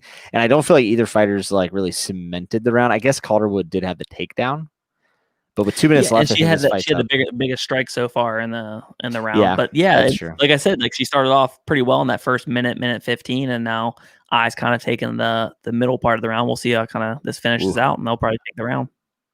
Yeah, I think this round's up for grabs. But Calderwood did hit a very nice left hand, and she tagged her with another jab. She's really liking that front kick, another Good body counter. kick. Good counter by Ai there. Yeah. Yeah, this round's still up in the air. I wouldn't mind seeing maybe one of them shoot for a takedown and try to hold some ground control for like the last minute. Oh, nice spinning back kick. Good jab. I feel like if we looked at the stats, Calderwood's probably actually up more than we would imagine on the strikes because she's been landing that jab pretty consistently. And immediately they show a statistic that proves me wrong. I will go ahead and log off. Thanks for signing off. This is James. I just feel like Calderwood's been sneaking that jab in there, but a lot of shots. But yeah, so much has been landing in the clinch. Keith Peterson just reeking of alcohol and cigarettes. I can see him. At the beginning of the fight, I was thinking about that. Like, I can't believe Dominic Cruz put him on blast like that. It's like my favorite MMA meme of all time. Like, has there anybody? Oh, good. There's takedown. That was a good takedown. Just what you said to kind of hold him down, cement that round, because for some reason MMA judges still take ground control, even though with no offense, as super important. Kind of one of the biggest things that's broken with the judging system right now. Submission attempts don't seem to be valued for much at all. Yeah. Like unless like it's like locked in, the fans are going crazy, and that person somehow escapes last second. But yeah, they just don't really care. I kind of crap on Jessica because I don't love watching her fight all the time. But you got to give it to her, man. She's like always ranked, and she's always making fights tougher than they should be, unless if it's against Valentina. But she's here. I mean, she's making this dirty. She's doing exactly what you said her key to victory was. It's actually kind of cool. And she's tough. Sports Muse, bro. Yeah, man. She's tough. Welcome to the Sports Muse. No, it's definitely interesting though. It's a good fight. I don't know. I kind of have it 1-1 right now. I mean, this might be the best fight that's happened thus far. The last fight was actually decent. That was good. Good ending. But it was kind of like, it's just been kind of. There's been moments. Yeah, there's been moments of this card that have been okay, but largely we haven't had that one fight to go, God, damn. Yeah. It just hasn't happened yet. Good thing we have Conor McGregor fighting in just a short amount of time. We said 11:30, and I bet people are tuning in and like, this isn't Conor McGregor. I really did think it was a 4-fight card. I don't think we'll see Conor walk out to maybe almost 1. You got one more round. Maybe they do walkouts at midnight. And if it goes 12:30. Yeah, I'd say walking out at 12:30. Yeah. DK Slay's still here, baby. Let's go. Evil Eye pushing up against the cage, pushing the pace. DK's been day one, man. Dude, he's fun. Yeah, I don't even know who this guy is. I like him. Day one. The man, the myth, the legend. DK, where are you from? The pits of hell. He's actually in a perpetual state of Ozfest 97. I haven't heard Ozfest in so long. I don't think they do it, do they? I don't think, but I just haven't heard like that said. He's from Boston. Patriots fan. As a I assume you're a Patriots fan. Or maybe you don't even watch football. I don't know. LOL, they don't do Ozfest anymore. RIP. Are you cheering for Tom Brady in the playoffs if you are a Patriots fan? I'm very curious what the relationship of Patriots fans to Brady. I mean, I have to assume you guys still love him. So I'm obviously a huge Simmons fan, and like Simmons is like really weird. Just like listen to his podcast where he low key like takes shots at Brady, but you can tell like he's been a Brady fan for so long that it's like hard for him. So if you're a Patriots and Buccaneers fan, it works out perfectly. You know, I have like fond memories of the Buccaneers because of that defense they ran in 2002 with like Derek Brooks, Warren Sapp. Yeah, dude, like what a legendary team that was. Remember Warren Dunn? Warwick Dunn and Mike Allstott. Mike Allstott. Yeah, dude, he was a tank. Who was the quarterback for the Buccaneers at that time? So they kind of mixed. They had Brad Johnson for a while. They had Trent Dilfer down there. Yeah, that's right. Sean King. Who else? Sean King. Wow, Brad Johnson. Is that what you said, Brad Johnson? Yeah. That's who I was. Number 14, right? Yeah. Yeah. I think Dilfer played for all 32 teams, didn't he? Played for the damn Browns. The Super Bowl champion Trent Dilfer won it with the Ravens. And then they released him like the next day. Poor guy. Has to be the worst quarterback to ever win a Super Bowl, right? I think. I don't know. Big Ben won. You think the Bills upset the Chiefs and the Buccaneers take it? It's really crazy. How wild was it that Patrick Mahomes passed his concussion test? We'll never get dude, I was just like, if there's any merit to player safety, he will not be playing in this game. But I also knew that was never going to happen. But it's pretty gross, dude. If I'm being honest, like knowing what we know of head trauma, I say this as I'm watching, two humans bash their brains in. It doesn't. It's not lost on me the effect that this kind of stuff takes. But yeah, it's pretty ridiculous. I wonder if he even feels 100% though. If he takes another big shot, you might lose him for good, like for life. Tough. Man, that's tough. Look at Bret Hart. I mean, look at Christopher Nowinski. Multiple concussions in one game, and the Bills D's tough. Like they're going to be there. Should be a good game, regardless. I wish both teams are coming in at full strength. I feel like the NFL is in a very interesting spot as Calderwood with a beautiful sprawl. Calderwood seems like she's the fresher fighter in this round. I gotta be honest, the stream went out for me for real quick. I'm trying to fix it. They're both slow. I actually feel like Jessica's throwing a little bit more, but she's not really landing. The NFL is an interesting spot though, because I feel like it's going through like a bit of a soft reset where like teams, like the Browns are coming up and the Bills and the Steelers are kind of gambling on a reset year with Haskins, which is cool. But it's just an interesting time, right? It is a weird time. I'm glad the Bills are actually finally relevant. It's always like cool to see like those teams that have been down, like Browns, same thing. Yeah. Like just teams that have been irrelevant for so long because it's a better product when there's more, like, you know what I mean? When it's just look at the Chiefs. Yeah. Good. I'm glad. Yep. The Chiefs are going to become the new Patriots. Oh, Patrick Mahomes is something special. Yeah, if he doesn't get knocked silly again. What a terrible thing would that be? Dude, it could absolutely happen. Oh yeah. And you mentioned Christopher Nowinski. That's a guy I definitely want to have on my podcast that I've tried reaching out to. Yeah, he's a smart dude and a good ambassador for athlete health. Oh, Connor with the big right. Just guy shoots takedown and gets the sprawl. Does not secure the takedown. I'll tell you what. Jessica I controlled the pace and the positioning of that fight. I don't know who won. I'm going to take Calderwood because I felt like she was landing more, but then I saw those stats. I think Calderwood pulled it out, but I'm not sure.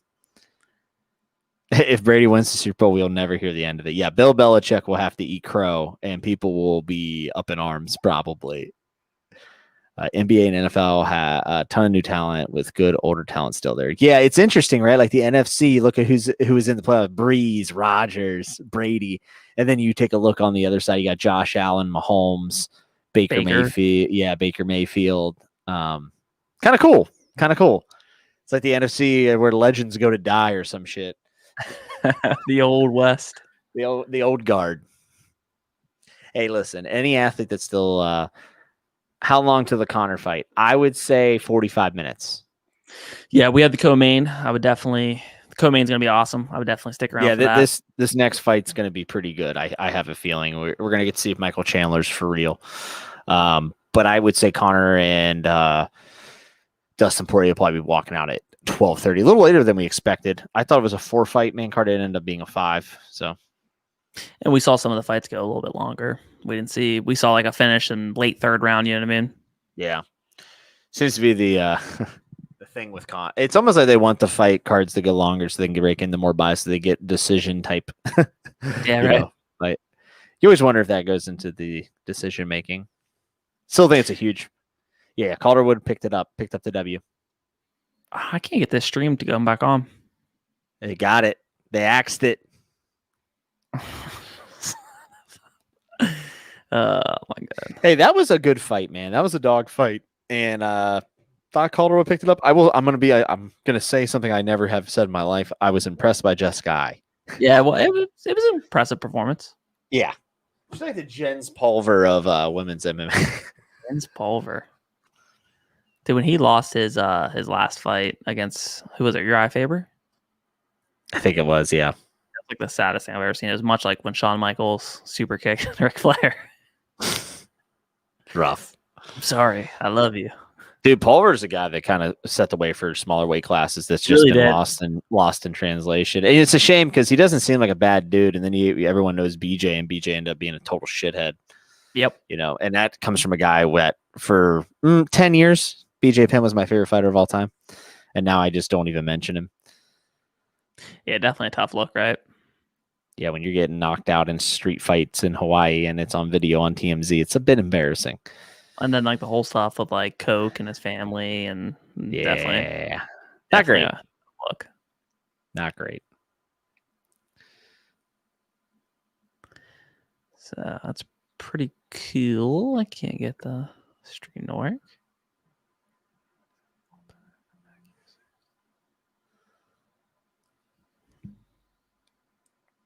Who's your favorite commentary team on the UFC now?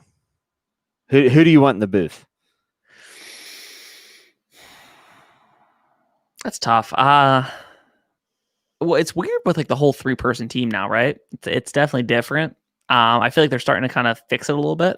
It's a little bit better than it originally was, because when it was originally kind of done, they just kind of talked over top of each other.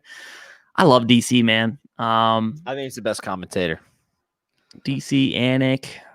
Rogan doesn't necessarily do it for me anymore. No. And I don't know if it's because I don't hear him as much.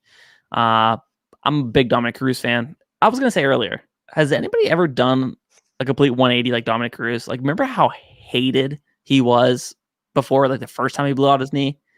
And then he had all those surgeries and stuff like that. And I feel like, I don't know, at least I really like Dominic Cruz now. I mean, I think it's without a shadow of a doubt that he's kind of a dick, especially saying Keith Peterson smelled like cigarettes and alcohol. I mean, like, I think Dominic Cruz is a bit of a man-child at times. And I don't know, dude. I think he lost a lot of people with that and the way he threw a fit after Henry whooped his ass. It was an early stoppage, but for me, Anik, DC, Bisping. I love it. Ooh, give it to me all day. And Bisping and DC kind of rib each other a little bit, man. Yeah. I'm not sure if they even like each other. But yeah. Let's see. DK says, you guys follow boxing. What fight would you rather see? Ryan Garcia be Gervonta Davis or Tyson Fury versus Anthony Joshua? We had to pick one. I would take Fury because I think Fury is the most entertaining personality and fighter in boxing. We've never seen a heavyweight move like him. and he's I don't know, the stick and move and just his style and his personality. I think Tyson Fury is like $1 million product. I love him. He's the only thing in boxing I really care about. He's the only sell that I think they have. Yeah. Now I know Ryan Garcia is really talented and such, but it's just hard to care in boxing with just all the fuckery that goes on. When boxing is done right, it's amazing.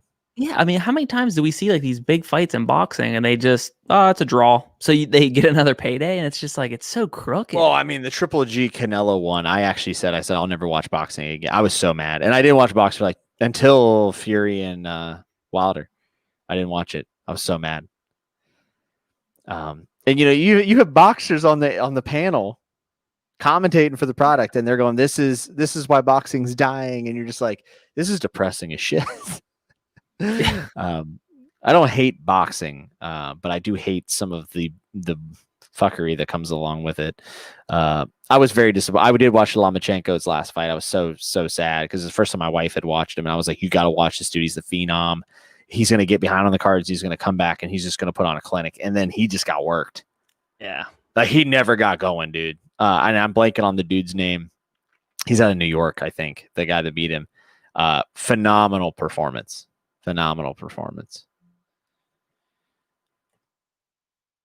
A different stream.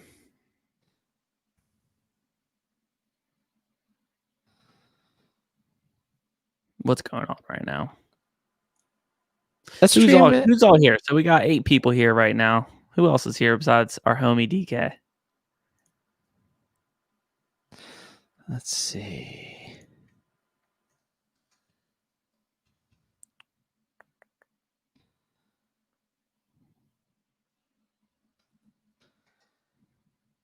Apparently nobody. Damn. Bunch of bots. I know Scotty B's here somewhere. In the depths of YouTube hell. Also, I would like to say, commentator-wise, I actually think Paul Felder's gotten a lot better. Yes. Honestly, like he's a guy that when he originally became a commentator, I was like, why do they have Paul Felder? Like I just didn't see it.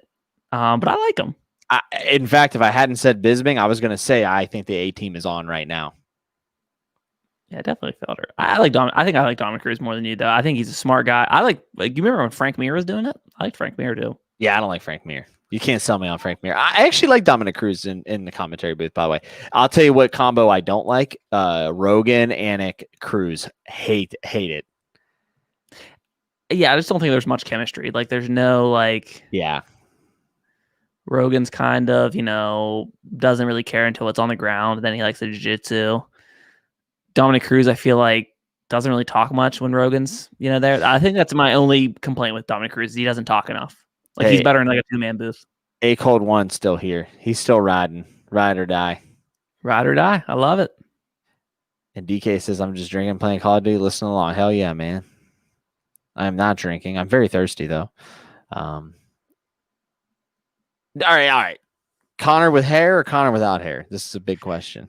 You know what? So I was looking at him. I was like, man, is he like trying to do like the David Beckham where like he just rocks different hairs and like I was like, I don't know if that's like his style, if that's what he's doing, but I think it looks fun. I mean, a lot of like really sexy guys have like no hair. You know what? DK says without, so I'm gonna be the minority here, and I'm gonna say I like slick back, musky GQ McGregor. I thought you were gonna say the little samurai ponytail, and I was like, shut your mouth. No, not a good look. As someone that rocked that like 3 months ago, no, not a good look. I don't know. There's something about these quick knockouts, and his hair doesn't get messed up. It just something adds to the mystique. I don't know. I kind of like it. It's also just interesting because now Dustin has hair, and in the last fight, he was the bald one, and Conor had long hair. They've switched. So if Conor gets slapped, the answer is long hair. I'm just saying. All right, James, your job is to find me another stream that works. I'm working on it now. I'm hitting up all my internet friends.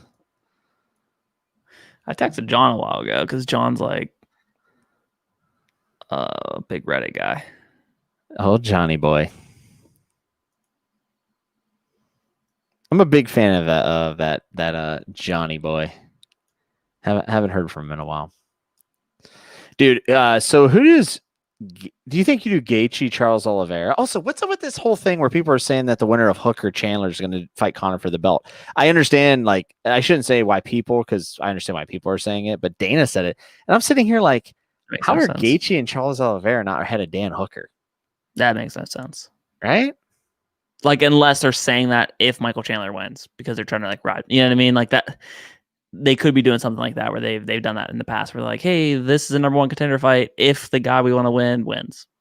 Yeah. That's my only guess. Apparently, all the streaming services right now are struggling, man. Dana's, I guess Dana has it figured out.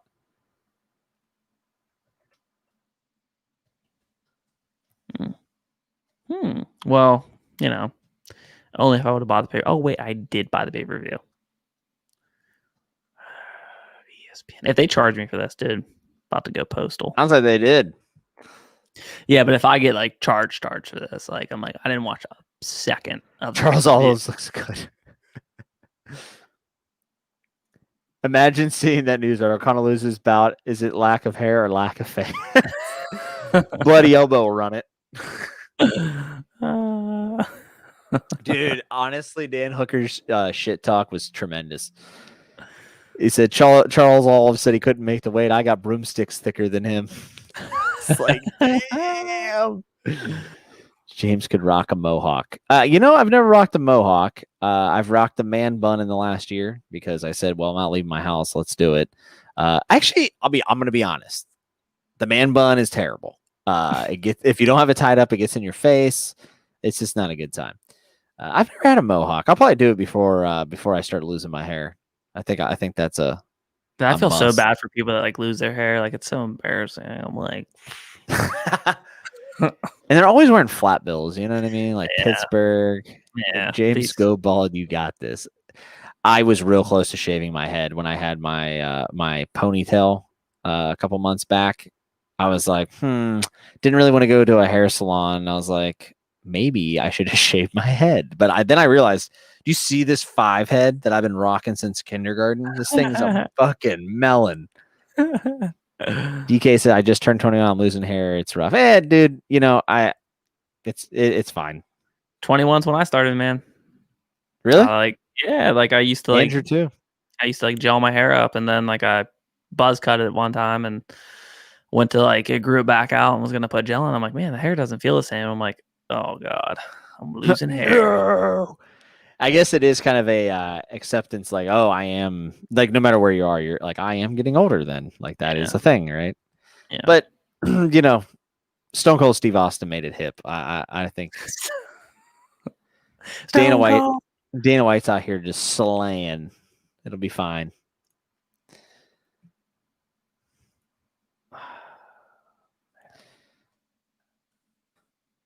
I think Andrew is betting on the fights tonight. I got hit up earlier today by a site on Twitter asking me if I wanted to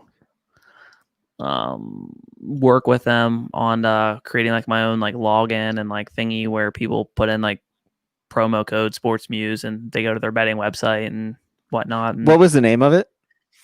I need to know because Sonnen was pushing one recently and I feel like it's probably the same company.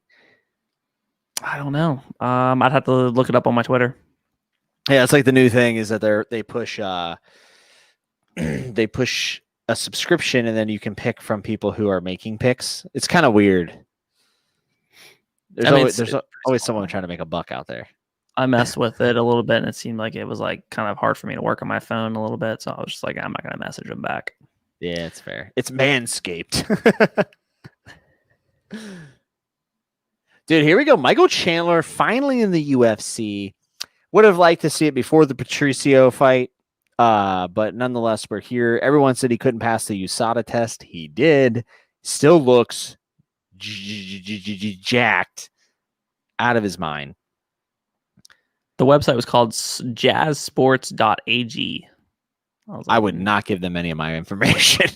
That's what I said. I was like, nah. All right, there it is. DK calling it. He says Michael Chandler gets knocked out 121 in. I don't know if it'll be. I don't know if it'll be then, but I think Hooker's going to get the finish. I think Chandler's going to try to come out and make a statement, and I don't think Hooker's the guy to do that with. Kevin picked Chandler. No, I didn't. Kevin said Chandler wins easy. I did not say that. He said they don't make him down there in New Zealand like they used to. He said he ain't no Gandalf the Grey. Dude, Chandler looks real hyped. Like he's like jump. I'm assuming you aren't watching yet. I'm definitely not, but I'm going from stream to stream trying to figure out something that works. My friend said every single service he usually uses is being taken down right now. Good. It's really cool to do like a live watch party and not be watching it. I mean, you're just getting I'm just providing all the action. Dan Hooker coming out looking lanky and mean as fuck. I do not like these new ESPN graphics where they're like 3D graphics that play like they're hanging in the arena. I think they look really shitty. They do. I don't like them at all. I like the idea of them. Dude, DK says BRB getting another 40 and turn. I assume that means tuning in. Dude, getting another 40? If I drink one, I die.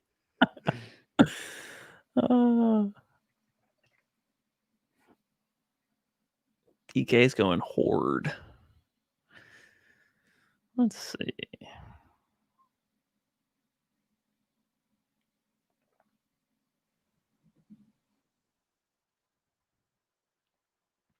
I can't believe Dana's actually successful. I mean, what's messed up is that you actually bought the pay-per-view and you're not able to watch it. I mean, that's pretty gross. Yeah, it's pretty tough. Probably really makes you want to buy the next one. For sure.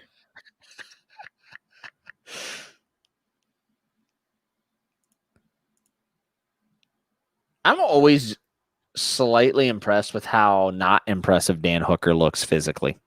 And I know that sounds really mean, but I'm not trying to be mean. But for a dude that generates so much, velocity and power into his punches, It's just like, I don't know. You look at me, you wouldn't expect him to be a world beater on the feet, and he is.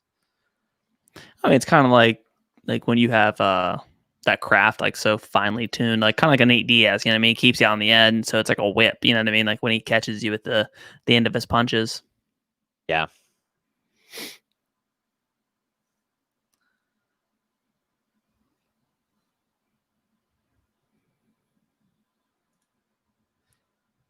You should try ESPN again and see if you can watch it. I did. Didn't work? Nope. If you're on a mobile connection and you go on the ESPN, can you do it? Tried it. Nope. Now that seems odd. I wonder if it has less to do with the stream and more just to do with their platform being messed up. Dan Hooker is going to have a 3.5-inch reach advantage. Buffer is making the introductions, and now let's go. I wonder if I hit share screen, if it'll share the screen with just you. I don't think. Or the whole. And then we'd get torn the fuck off. I'd get torn down and give me a copyright strike. Yeah, they just outright ban you, I think. Good. That's good to know I have that power. Chandler looks hyped, dude. You could fry eggs on those abs, my God. I have been doing 6 inches. He has blessed tattooed on his chest. I feel like it's disrespectful to Max Holloway.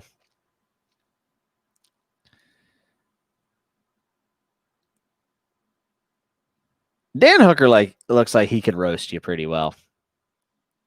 Like verbally. I could see that. I definitely see what you're saying. I feel you on that.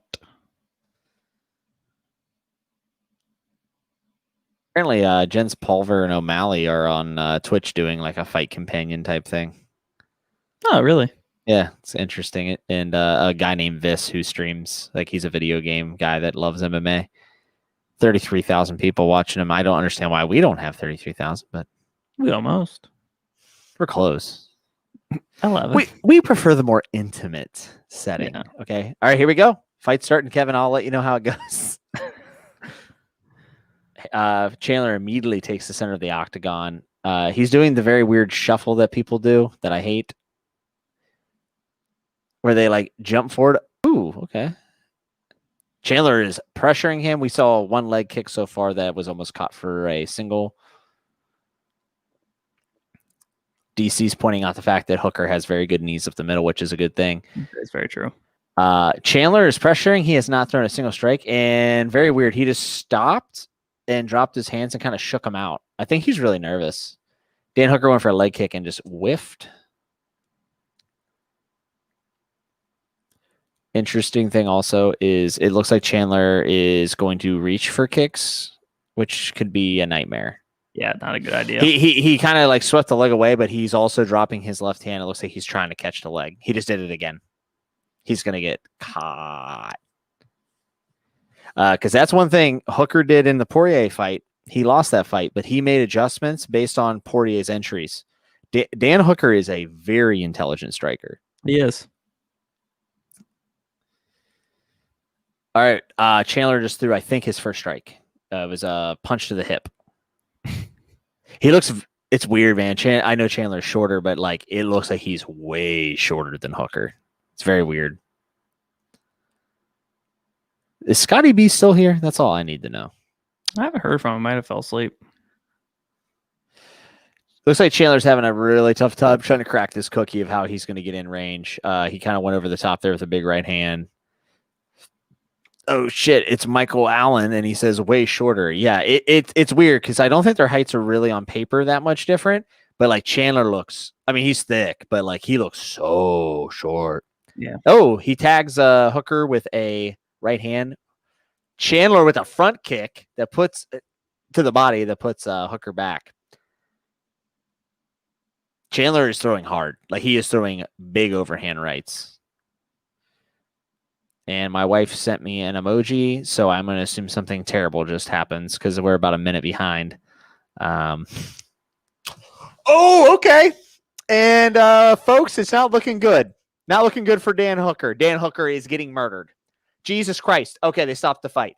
Michael Chandler absolutely destroyed him with the right hand and then followed up with about 30 unanswered strikes. Ugh.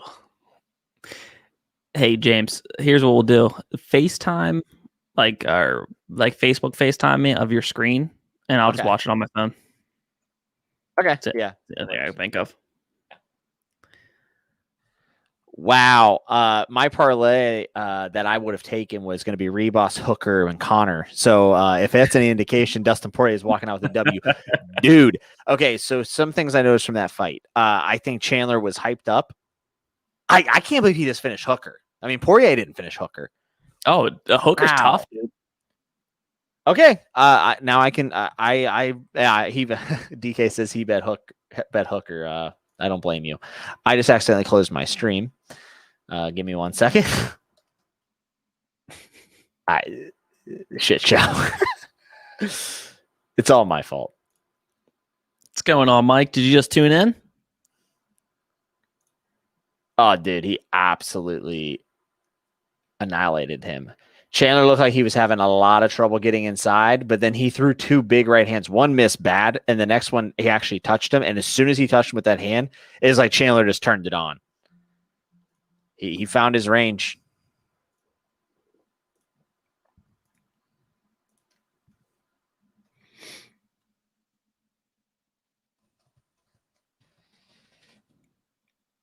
Mike Island's tending to see us. Forgot you were going live when the PPV started. Come on, y'all Mike. must have forgot. Come on, Mike. All right. I apologize for taking so long.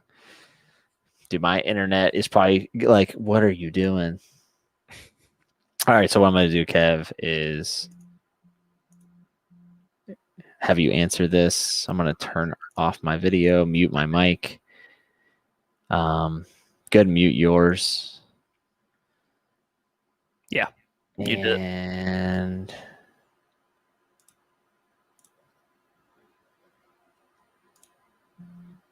all right, what can you see? It looks like you're calling me. I don't have video. Oh, Hold on. interesting. Hold on, let me see. Oh, there we go. I got it. I would, yeah. Can you see my whole desktop, or can you see just the fight? I see your whole desktop. I wonder if I can share just. Not that I care, but it'd be easier for you, wouldn't it? It doesn't matter. I see you. Watch together.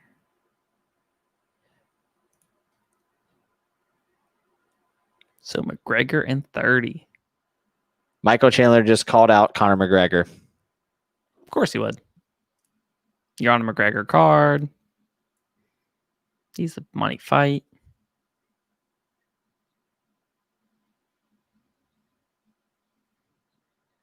Chandler has a good promo, and he looked legit. Maybe when he got caught by Patricio, it was just the weight cut. It could be, sure. I am trying to find a way to share just my one screen with you instead. Oh, here we go. It says your camera's off.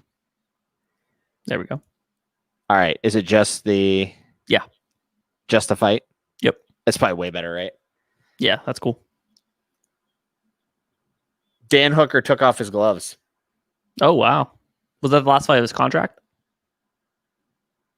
I mean, it's tough 2 losses, man. He took a lot of damage in the Poirier fight. Yeah. I don't know. Paul Felder's in here saying he hopes it's not the end for, Hooker. I actually am going to disagree. I actually like Dan Hooker. I like his fights. He's taking a lot of damage. He took a lot of damage in the Felder fight.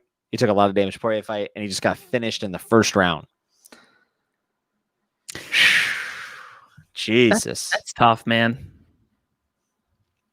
Michael Chandler won, Bob. Yeah, my wife just texted me, said that sounded like a wrestling promo, so it's usually good. I mean, good for him. You know what I mean? Yeah, no, I'll be honest. Ridiculous. Wow, he did a very nice backflip off the cage, as you can see. I thought Chandler looked a little nervous, and I thought he looked a little overzealous. But like I said, once he hit that first big right hand, I think he just knew he could touch him. That was it. Hey, Michael Chandler, amazing debut, because how often do we don't see this very often? Oh, exactly. You know what I mean? We see so many times it's just a huge disappointment. So, yeah, good for him. McGregor met him and they spoke, so Chandler next fight if McGregor wins. If that's I'll be honest, I think that's a little odd. I think McGregor probably knows he could beat Chandler. Yeah, if I'm Dana, he did just debut on a Conor card, so a lot of people just saw that and just heard a great promo. He did cut a great promo.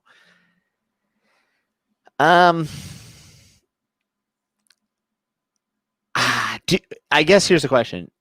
Do you really give Chandler a title shot? Because if Conor wins, he's fighting for the title. Sure. I would not like Chandler getting a title fight over Charles Oliveira or Justin Gaethje. I agree. What you have to do is if it's going to be a vacant title, then it's probably going to be Gaethje's probably going to fight in it, right? Gaethje should. Yeah. So then you're talking Gaethje, McGregor. Maybe you do, even though it's not necessarily fair to Charles Oliveira, but you do Charles Oliveira versus Michael Chandler, #1 contender. Even though that stuff always backfires because, it's a close fight, then they rubber match, and then that person's waiting even longer in line. Or Charles Oliveira, who's earned his way up the ladder, loses, a split decision. Now he's back down. You know what I mean? So it's tough, dude. The whole the title scene is so weird in MMA. Yeah, especially because rankings don't mean much anymore. And like DK said here, a lot of good lightweights. It's a stacked division. It's one of the very best. When you guys have when you have Paul Felder, who's not even close to the title picture, and he's a dog. You know what I mean? Oh, he's a absolute problem for anybody he fights. Like Edson Barboza moves down to 45 because he was just like, what am I supposed to do here? Poor You know Barboza, man. Poor Barboza. I'll be honest. If they want to do, I would be cool with Gaethje Conor. I think Gaethje deserves the payday. I would like Chandler versus Oliveira because both of them, like Oliveira has fought really good guys, but he hasn't been fighting a lot of top 5 guys until recently. And Chandler still needs to prove himself. So I kind of like the Oliveira Chandler fight. Yeah, I can see that. Yeah, that weight is ridiculous. It really is. I mean, 135, 145, 155 are amazing. I used to think 170 was possibly the best division, but I think lately, I think that division's also kind of weird. And it's not as impressive. Like Ponzinibbio ending up being kind of done. Maybe I just Wonder Boy. You kind of seen it, and it's not like the. He's towards the end. Yeah. So it's definitely tough. But I'm pumped for Usman versus Gilbert Burns. Yeah. Who's Max fighting next? You think he waits for Volk? I'll be honest. He's in a weird situation, man.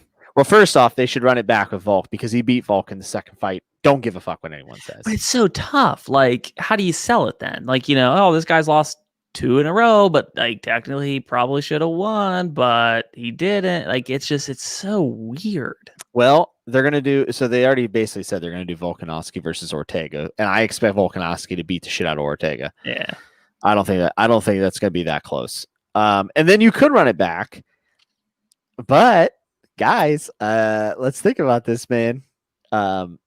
Max just had one of the best performances of all time. If Conor comes out and beats Dustin Poirier, you could absolutely do Conor versus Max. And then you maybe do Chandler versus Gaethje for the title. Yeah. Which still sucks for Charles Oliveira, but it is what it is. I mean, it's going to be really hard after that performance, whether it's the third fight or not, to not give a title shot to Max Holloway.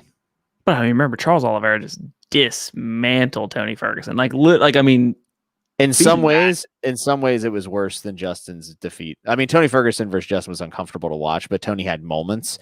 Tony got completely destroyed against. And it was like his world. You know what I mean? It was like that grappling, close knit fighting on the ground. And he just he was cutting through him like a hot knife through butter. It was bad. Yeah, the Oliveira fight kind of confirmed a lot of my biases against Tony, if I'm being honest. But I also think it's a product of the time, just of Tony's career.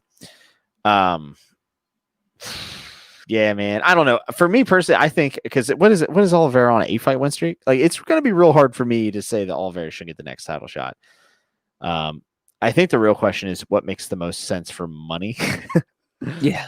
And it might be Chandler after tonight. And I have heard rumblings that they're going to do Gaethje versus Nate Diaz. I don't like that at all. I hate that fight. Not even a little bit. Hey, listen, I'm the biggest Diaz fan there is. I don't ever want to see him fight again. Like, forget about being a Nate Diaz fan. Just think of it as just even as a fight fan, that fight's just not good. Like, it's a leg kicker. Yeah, you know how it's gonna play out. We've seen it. Now Nate does check leg kicks more than his brother, and I think and by more you mean 1 out of 100.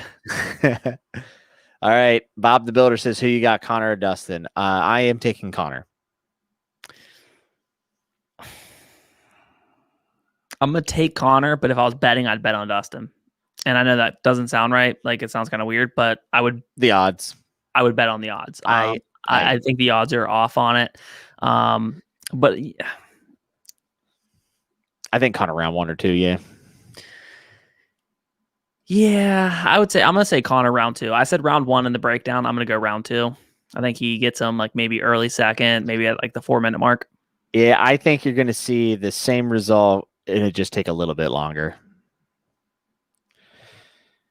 We'll see, man. I don't know. Tonight's been a night of Rebus got upset, was supposed to be the shining star. For all intents and purposes, I thought Dan Hooker was going to welcome Michael Chandler to the UFC the rough way. And, Michael Chandler just absolutely posterized. I hope you get to see a replay of that because that was insane. Bob, who you got, man? DK said he's going Conor round 2, late 3. Mike, who you got? Bob the Builder says he has Conor round 2. Okay, so we're on the same page.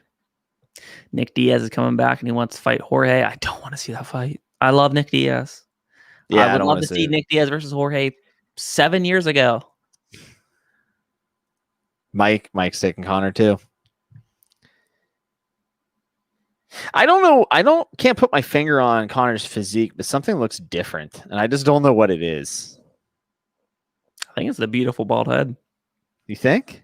I don't know. This is the big question. It's hair versus bald. I mean, this is gonna settle a lot of mystery here. Chandler, basically bald. You know, Calderman, we had this discussion. Who's better, Nick or Nate? You said Nick. I think it's Nate. I think it's Nick. Yeah, I think it's Nate. I think Nate's the more complete fighter. I think the fabled cardio of the Diaz brothers applies more to Nick than Nate. I've seen Nate get tired. I've never seen Nick Diaz get tired. I think Nate pushes at more of a pace, though. You think? I do. That Paul Daly fight was pretty nuts. Yeah, but we haven't, like, I'm talking about, like, we saw him push that pace for 5 rounds against Conor. Yeah, he looked tired in round 5, but, like, that pace of that, like, what he started doing, like, rounds 3, 4, and 5 after being dropped, like, 3 times in the first. Yeah, so I will say, how about this? I will say this. Nate has faced more elite competition because of the manner of MMA, like the time period that he's fought in. I don't know how Nick would have handled being leg kicked. And Nate didn't handle it super well, but, you know, one's better than 0, right? What do you got on your screen right now? You got Conor just like celebrating walking in the octagon right now? Yep. Okay. And now they're showing him in the octagon. Yep. Okay. Yep. I just want to make sure we're on it wasn't a lag between your screen and mine. Nah, we should be good, hopefully. You'll hear me screaming.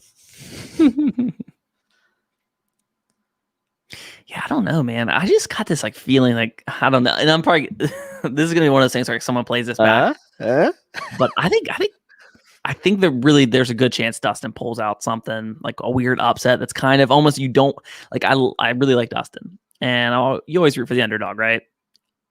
But like, you don't want to see it because it's kind of like ruins Conor McGregor, and like as like a sports fan, like it's kind of like, you know, I don't know what the next step is now if Conor loses, like it has to be Nate or boxing, and I don't want to see him in a boxing ring again. But I don't know.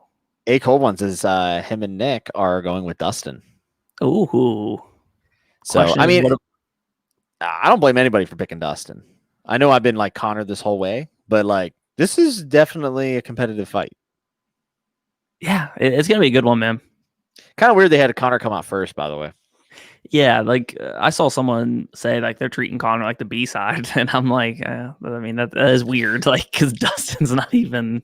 Yeah, it's probably just subtle jabs trying to get him to come back down to earth a little bit. Dana said if Conor loses this, the next thing for him is just to fight whoever's next to the line. Dana is so full of crap. Dana's full of shit. Unbelievable. He literally did it's like a minute 50 interview with some guy. I don't know the journalist. He's a smaller journalist, and he said Khabib was retired and not retired like 4 times each in the interview. He's just lying out his ass. Man, Dustin wears his emotions on his sleeves, by the way. DC made a really good point. If Dustin gets punched, if he gets caught by Conor, he has to have a poker face. Yeah. Would Conor go to WWE direction? I don't think so. But, I mean, WWE would collab with him and make money off of him and give him a WrestleMania moment. Yeah, that's what I could see. Like a really small, like not Ronda Rousey, like where he kind of tries to become a semi-active wrestler, but I could see like a Floyd Mayweather. Yes. Kind of. I mean, for the payday, why not do it? My only issue with that is like, I think if Conor wanted to do that, he would have already done it by now. I think he still has time. You know what I mean? He's still in his, he's 32. You know? Yeah. I think he's still like in a prime of an athlete. So I mean, Tyson went on Raw after his prime, really. Yeah. So I mean, I'm not saying he can't do it or he won't ever. I just find it weird that he hasn't already. Probably because WWE would not be able to pay him what he would want. If he wants like $30 million for show, he's not going to get it. Vince will give him $1 million. Yeah. Like I'd be shocked if Ronda made more than $10 million for her WrestleMania appearance. And Ronda's a huge wrestling fan. I'm sure Conor probably like has some respect for like Ric Flair or something, right? Yeah. But I don't necessarily think he's inherently a huge wrestling fan. Man, Dustin looks good, man. Yeah, I think it's the best his body's looked. Yeah, he looks like great. He's always in shape, don't get me wrong, but I think when you talk about moving up, that's the quintessential example. Yeah. And when the lights have shined the brightest, he has never shown up though. That really is like my biggest intrepidation. Max Holloway though, he did beat Max Holloway. And honestly, I thought I thought for that exact reason Max Holloway would get him. You know what I mean? I was like, they're both kind of similar fighters. I think Max is probably a little quicker, a little better on the combinations, maybe. And I thought Dustin had a little bit more power, but Dustin just looks like the better striker. Something like, yeah. I think people are really undervaluing how fast Dustin's hands are. He beat him twice, right? Max, no, right? What? Max and Dustin. They've only fought once. They fought once, yeah. Yeah. With the money, he'd want a small mint like Prime. Yeah. 32 and 32. What an interesting way these guys' careers have been since they last met. Right?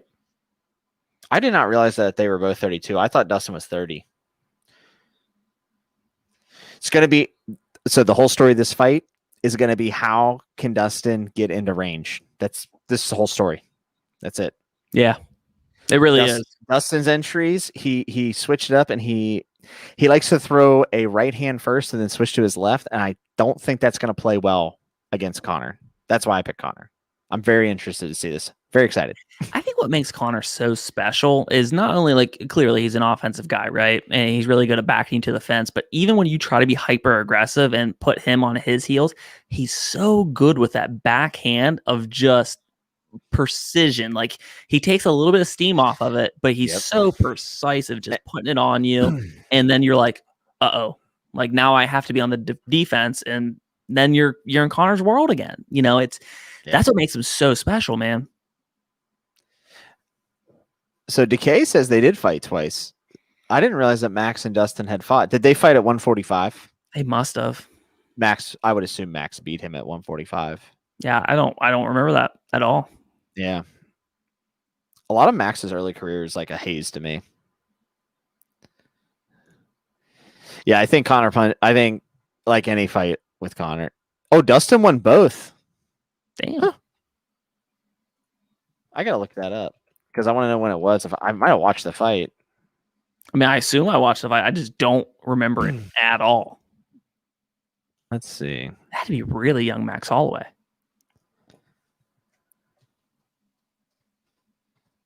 Let's see. UFC 237. Yeah, 2012 on Diaz versus Condit. He lost by a triangle armbar to Dustin Poirier. Well, that's probably why I don't remember it because I completely blacked out that fight because I was so upset. I remember being at the Cranberry Buffalo Wild Wings and I had to go back up to college and I was so mad. Like I didn't speak in the entire car ride back up to Slippery Rock. Yeah, that's the card that rode off Carlos Condit for me. Natural born killer. Can't stand him. I don't care how many good fights he had. Never. Nah. You can't have the nickname Natural Born Killer and run away. You think Conor starts super hot? I think he does the Conor McGregor. He comes out straight to the middle, and I think he tries to immediately back him down. Like he doesn't try to middle him. I think he tries to get the upper hand ASAP because I think that is one of Dustin's weaknesses. Right? Is he's not the most mentally strong fighter. Yeah, Dustin looks a little, his face. I don't know. I'm sure he is nervous, but he looks nervous to me. But he does. I don't put too much stock in that kind of stuff. But just saying. Yeah, fight starting right now. Decay. They're introducing Dustin. They already introduced Conor. I think one of the keys for Dustin Poirier would be to take his time, be patient, and I'd like to see him work on that lead leg. In the first fight, he actually did him with a couple low kicks, and Conor gave him the head. He kind of said no. He got caught with a leg kick and a left, and then another leg kick in the first fight. And when a fighter says no, I generally means yes, in my opinion. So I see Dustin take his time, don't rush into the engagement, and I'd like to see the front leg get kicked a lot. Low calf kick. You guys hyped? Yes, I'm very fucking hyped right now. Yes, sir. Let's go. Let's see. Here we go. I can't believe Chandler knocked out. Yep, there it is. Oh, damn. What is this? What? Comes out What the hyper fuck is aggressive. Herb Dean doing, dude? Herb's drunk.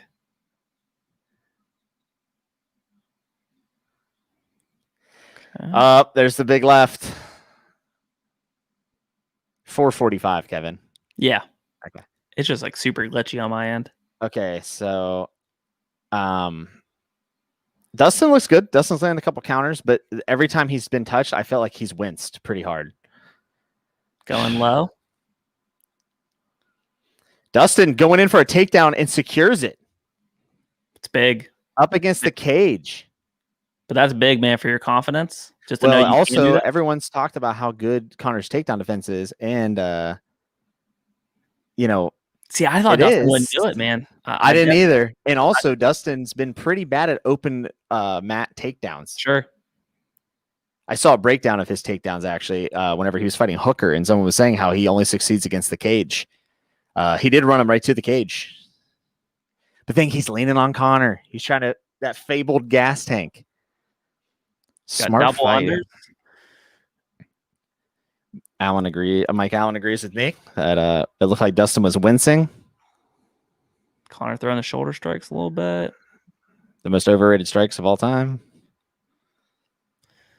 Let's see. Dustin's got to be careful getting off the fence right here. Yep. Conor's pushing the hand down to throw the left. Yep. Looked like he tried to put it right behind the ear like last time. Now, we already know this. I think most people watching would know this, but I feel like he gets lost in translation because of the way Dustin fights. But man, he's an ace on the ground. Yeah. I mean, he's a really, really complete fighter, like at a high level. Someone said put a mirror behind you. I don't have any mirrors. You might be able to see all my glasses. Oh, God. That's pretty funny. That's a good knee from Conor. Everything he throws has such intent, man. Like even those couple pitter pats that he hit Dustin with were hard. I'm really surprised Dustin's trying to grind him like this. Like, I mean, it's a smart move, and I think that's how he'll be successful. But I'm just surprised he's going with that. I thought he would be like too antsy and not fight within his strengths. Yeah, or you try to go strength on him. I mean, Dustin was very upfront with saying that he thought that Conor's biggest weakness was his gas tank. I'd also like to say that Dustin just took a huge breath through his mouth. Big one. They're talking. They're trading shoulders.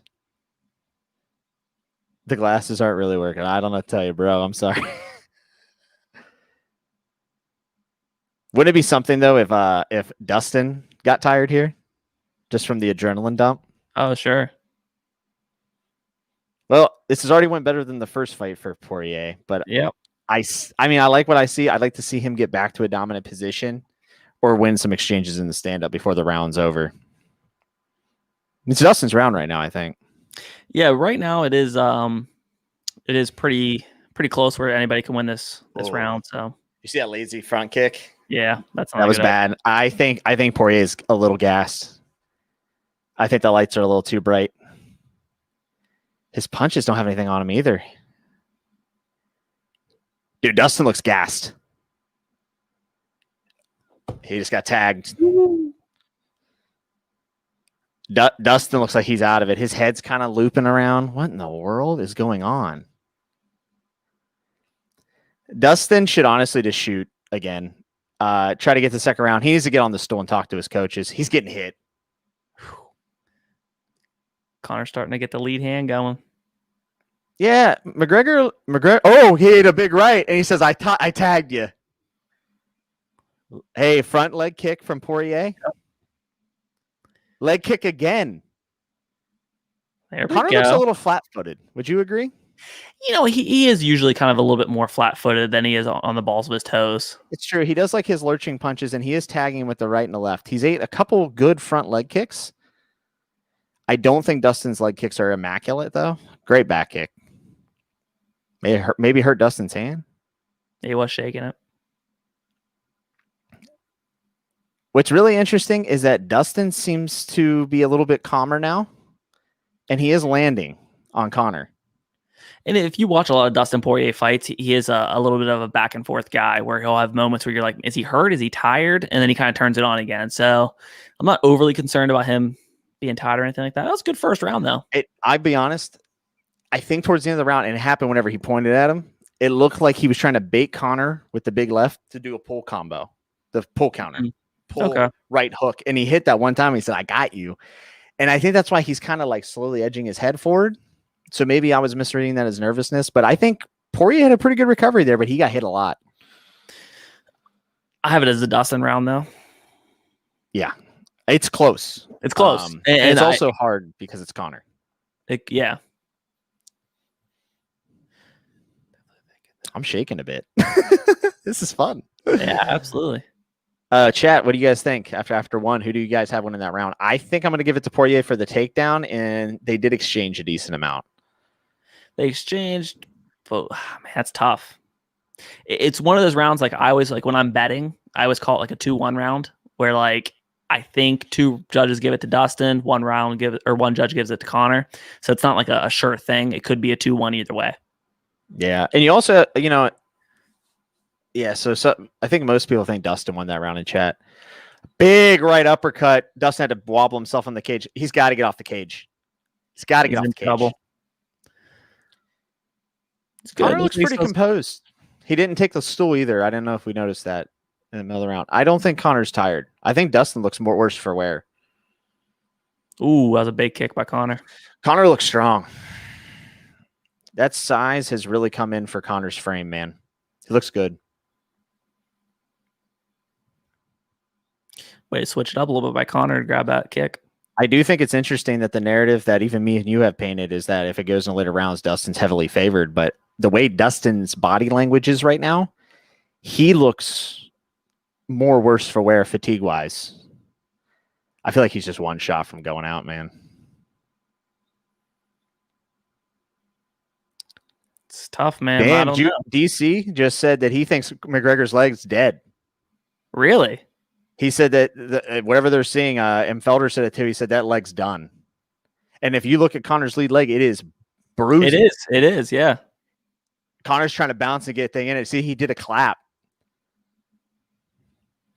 Oh, big left. No. Get your leg down. He's going to hit you. He's going to punch you. It's not going to be good.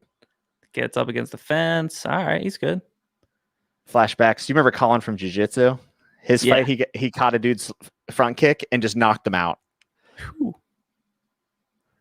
That's one first round. They say Conor's still going to win the fight.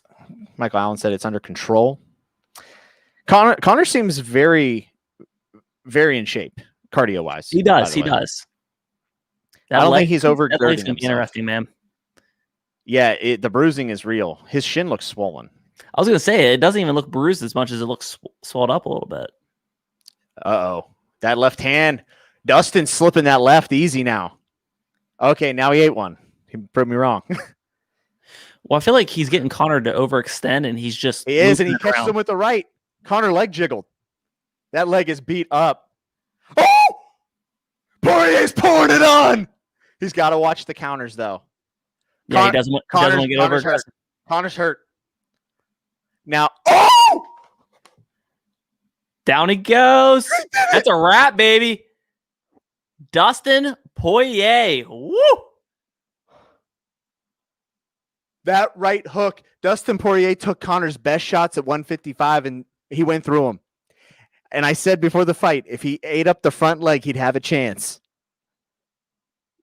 Conor didn't just get beat. He got fucked up. I mean, that's a KO. You know what I mean? Like, that's... Wow. I thought if he worked that leg, it would come to it. I did pick Conor all week, though. I'm not going to try to flip-flop at all. No. I'm with you, man. Like I said, it was a good underdog bet, and I said I'd bet on it, but I was picking Conor. I'm going to tell you right now what I'm feeling in this moment for all 17 people watching right now. I think the mystique of Conor McGregor, he's always going to be a big fighter. He's going to sell pay-per-views.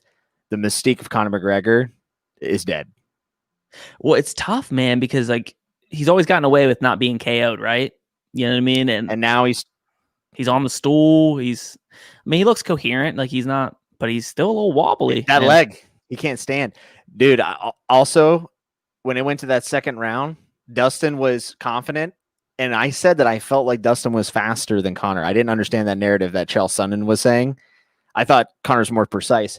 Dustin was slipping that left hand, 75% of the time he threw it in the second round.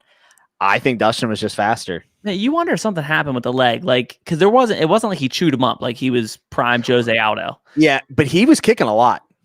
But I don't. It just feel like the leg went out, especially in that spot. That's like almost near the shin. That's a weird place for your leg to go out. Yeah, you're right. He's banged up. A Cold One says that is a win from me and Big Nick. You are correct, my friend. Congratulations. Wow. I feel. Is Conor been figured out?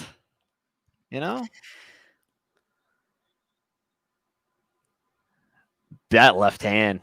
Dude, Poirier just did Poirier things here, man. I'm starting to wonder. Oh my God, man. I mean, I did say that he's a big time combination striker. I just worried that he wasn't going to be able to get in range to, throw combo. Yeah, I never thought we'd see this. I never thought we'd see Conor against that right hook sat him down. It did. I mean, whooped his ass. I mean, now also, let's not get ahead of ourselves. Conor looked very good round one. He did. He did Conor things. But remember, I said this in the breakdown. If you go watch the other video, I said, does Conor have death touch at 155? I know he embarrassed Eddie Alvarez, but Eddie Alvarez is a worn man. I don't know. I don't know if Conor has death touch at 155 like he did at 145.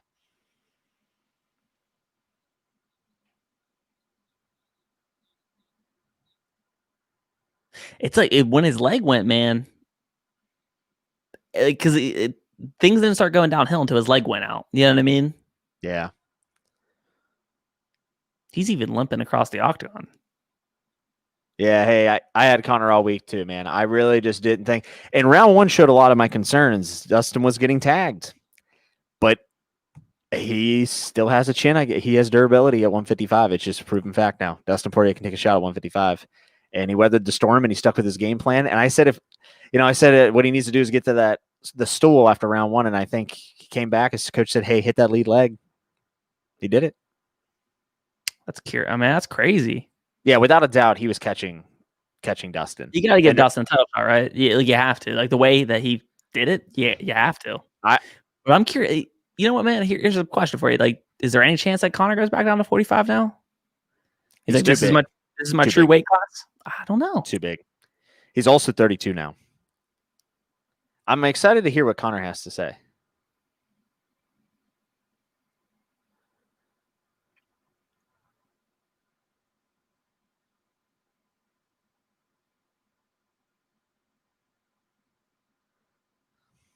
I'd watch that fight again.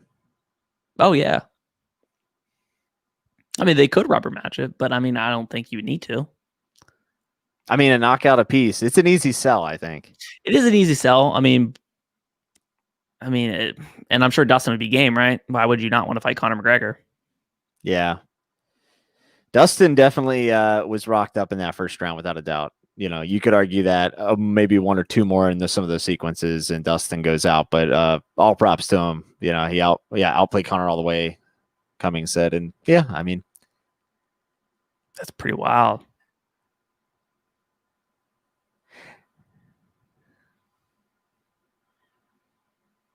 I would love to see that again too, actually. I wouldn't mind seeing it again. I think Conor takes a winnable fight next. If we see Conor fight again this year. You know what? I think pride, man. I think he comes back this year. Like, he's a guy who just hurt his pride. You know what I mean? I think like we talked about, he's a lifelong martial artist. I think he's going to try to bounce back quicker than you would think he would. Or maybe even should. Yeah. I mean, is he going to call out Chandler maybe?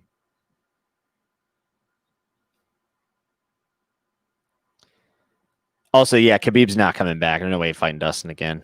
No, there's no reason to.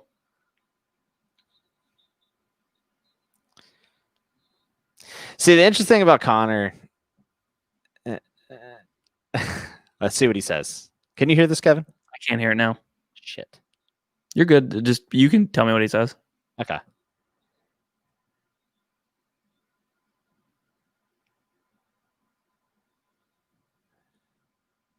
He said the layoff, and he said his leg was dead. He didn't feel comfortable. He said inactivity is the reason, but he said the low calf kick killed his leg. He said he has to dust it off, come back, he needs to get comfy. It's the inactivity.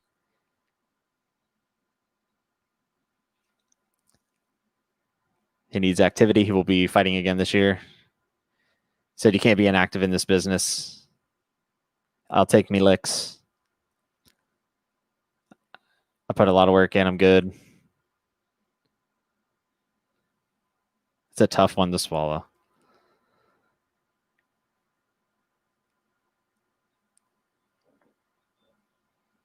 Go back to his kids. Yada, yada, yada. Mm-hmm. He seems... We'll see what happens. I like this new Conor. I liked him all the way up in the build-up, besides the Khabib shit. But so there you go. Conor seems disappointed. I think he got outfought. They had a game plan. Poirier weathered the storm a bit, and he stuck to it, and he did the damn thing. Dan Hardy even said in his breakdown he thought the Conor's lead leg is his biggest weakness in his technique. Because that's the way Conor fights, right? If Conor changes he loses a lot. Sure. You know, that's why he's able to lunge in with that left hand, right? Mike said he's honest. He wasn't making excuses. Now Jake Paul going to run his mouth. Unfortunately, that's true. But Jake Paul is a bitch. So good for Dustin Poirier. He absolutely deserves a title shot. Do him and Chandler, him and Gaethje. You could do him and Gaethje in the rematch if you want. I'm sure Gaethje wants it back. I'd be down to see Chandler McGregor, and I think Chandler would be down for that. He called out McGregor, right? You know, I assume he thought McGregor was going to win. Then you do Gaethje versus Dustin, and I'm cool with that, man. I'm going to be honest. I think Conor's going to fight Tony. That would make sense for Conor, right? I think Conor would beat Tony. Oh, I think he'd beat him like bad. I think he would highlight real KO Tony, because I think Tony is on the downside. I think he's taking way too much damage, and he gets hit way too often. And he's not a guy that throws a lot of leg kicks. Even in his prime, he got hit a ton. Yeah, that's what I'm saying. I think he's just done. Man, that's cool stuff. What a night, dude! 3 upsets. That was isn't it weird how cards take themes? Like events just take themes. You know, I do know a smart man said he was worried that Conor fought for 35 seconds over 27 months. And that person's the smartest man in the world. You know, and the weird thing is I really did feel like, you know, Conor grappled, he struck. I don't think his cardio was an issue at all in this fight. No, we were only in the second round. But he was fine. Yeah, he looked good, and he looked sharp, and honestly, it just seemed like when the leg went, he went. You know, that's his style, bro. Like, you know what I mean? When his leg goes out, like for every fighter, don't get me wrong, but for his fighter, that lunging style and like, you know, it's insurmountable. I agree with Kai. He would hurt Tony really bad. Like it'd be bad. I think that I actually will take Conor at his word. I think he will fight again this year, and he's not going to go over bot. Like I know we're talking about Pacquiao, all that shit. It's not happening now. No. With that kind of loss, like if he lost like some kind of like grind out, you know, that kind of thing, he's a prideful dude, and everybody in the sport is. But like that's a guy who worked his way from nothing and came from nothing to be a superstar. Okay, Conor has an amazing story. He really does. I was thinking today if they did an MMA movie, I was like, who would be a cool guy? I mean, Hoist Gracie would be a pretty cool one. Kind of talk about his family heritage and like that first UFC. Gregor would be an awesome one. Sure would. DC would also be a good one. Oh, it would be a good one. Yeah. You know, I just it's interesting because with Conor, I think, you know, he lost to Nate and he revenged it, right? He came back better. He lost to Khabib. Everyone blamed the layoff and said he didn't have a good camp and, you know, a bad matchup. You know, there was all these excuses. The Floyd fight was whatever. No one really cares about that. But this one, it hurts. I'm going to say this, and maybe this is inaccurate. He looked a little older tonight, just a little bit. You know what I mean?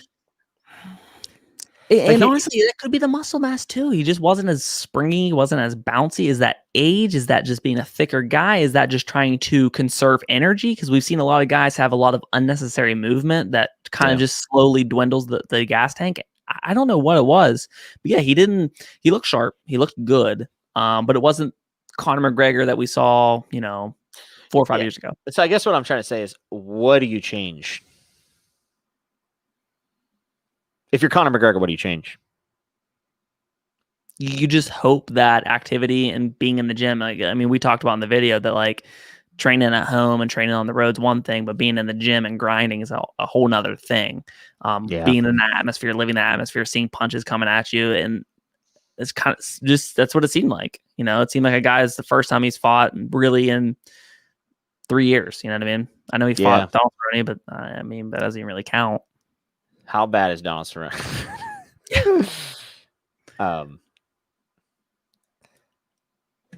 Pretty wild, man.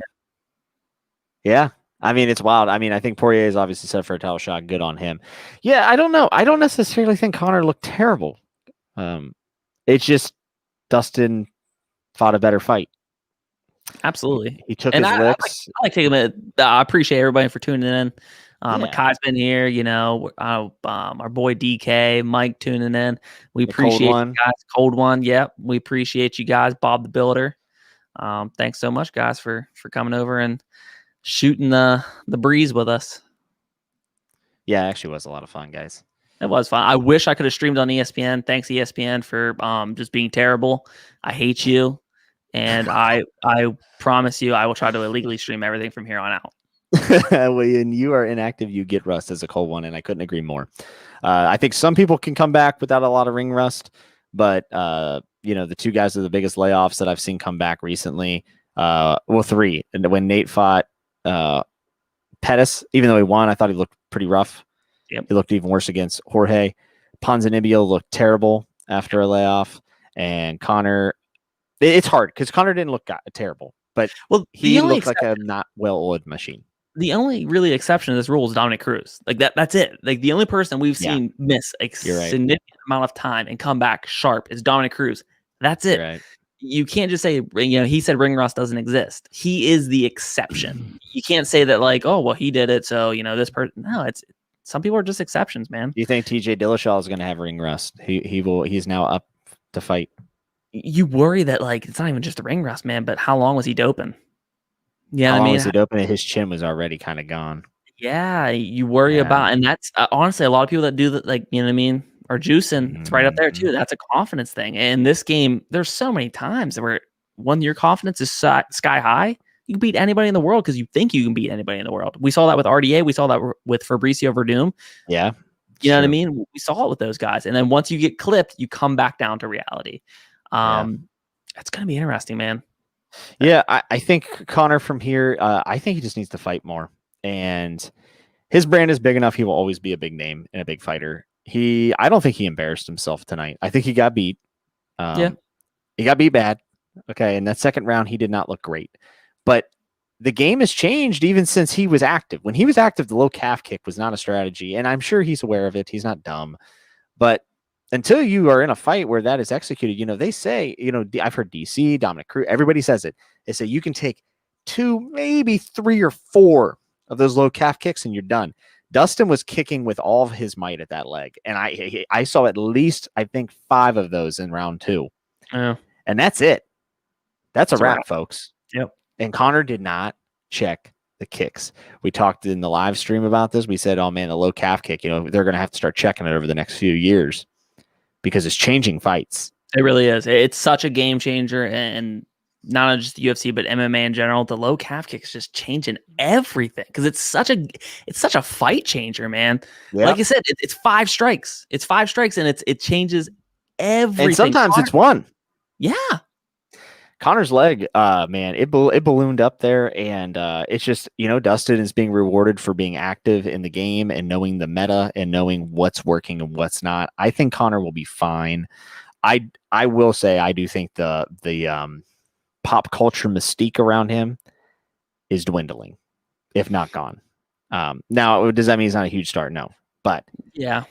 the Mayweather McGregor day, that's gone. It's over. So now he either is going to continue to be a fighter or he's going to go home with his money. And I respect either decision. I hope he sticks around because he landed some great combos. One of the interesting things, Conor really likes that lead left hand, right uppercut, left cross. He hit it with Nate with it like 100 times. Dustin countered that every time he threw it tonight. And that's what turned him around on the cage there at the end. I'm pretty sure was that counter to that combo. So maybe McGregor has been figured out a bit. I don't know. To a certain point. And part of that is you're not in the workshop creating new things. You're kind of going off of old reliable, right? You know what I mean? So once somebody kind of watches your old fights, you're not really working on the new things. Like, you don't have a new wrinkle in your game. So you can be figured out. Not to say I don't necessarily agree Conor's figured out, but maybe people are starting to put pieces to the puzzle together. Well, he's got to have stuff to go to that isn't just his bread and butter too. It's adjustments, and that'll come with getting the rust off and whatnot. I will say I do believe I was right. I think Dustin was faster. I thought Dustin looked a lot faster, and I think that's part of Conor putting on that muscle, like which we kind of talked about a little bit. Yeah, you hit harder. Yeah, you're stronger in the clinch, but like also like naturally you're gonna slow down. Like it's just yeah. And he looked fast against Donald Cerrone and Nate Diaz at 170, but like those guys aren't known for their speed, and they're at 170, guys. So that's why when Sonnen was going on and on about Conor so fast, and I'm like, I don't know if he is anymore. I don't know. What a night! What a night and what a fight! Yeah, it was definitely a good one. We appreciate you guys for tuning in, and make sure you check out my guy James. Plug your channel real quick. Fantasy Network. If you like reading, I review sci-fi and fantasy, and also read like horror fiction every now and then. I'm a big Stephen King fan, so if you want to nerd out, you can come over there to the Fantasy Network here on YouTube. Check them out, man. And we both the past, I don't know, like right around New Year, we both hit 1,000 subs. So pretty cool stuff. Both growing, man. And I should be monetizing here not too long, maybe 3 weeks. So I'm excited, and check out my guy. Thanks again, guys, for tuning in, and make sure you like, subscribe, all that fun stuff. Follow us on Instagram, Twitter, even though you don't really do Instagram. I am _sports_muse on Instagram and Twitter. And what's your Twitter again, James? It's at the Flockavelli. Check us out, follow, and we'll talk to you guys later. See you guys.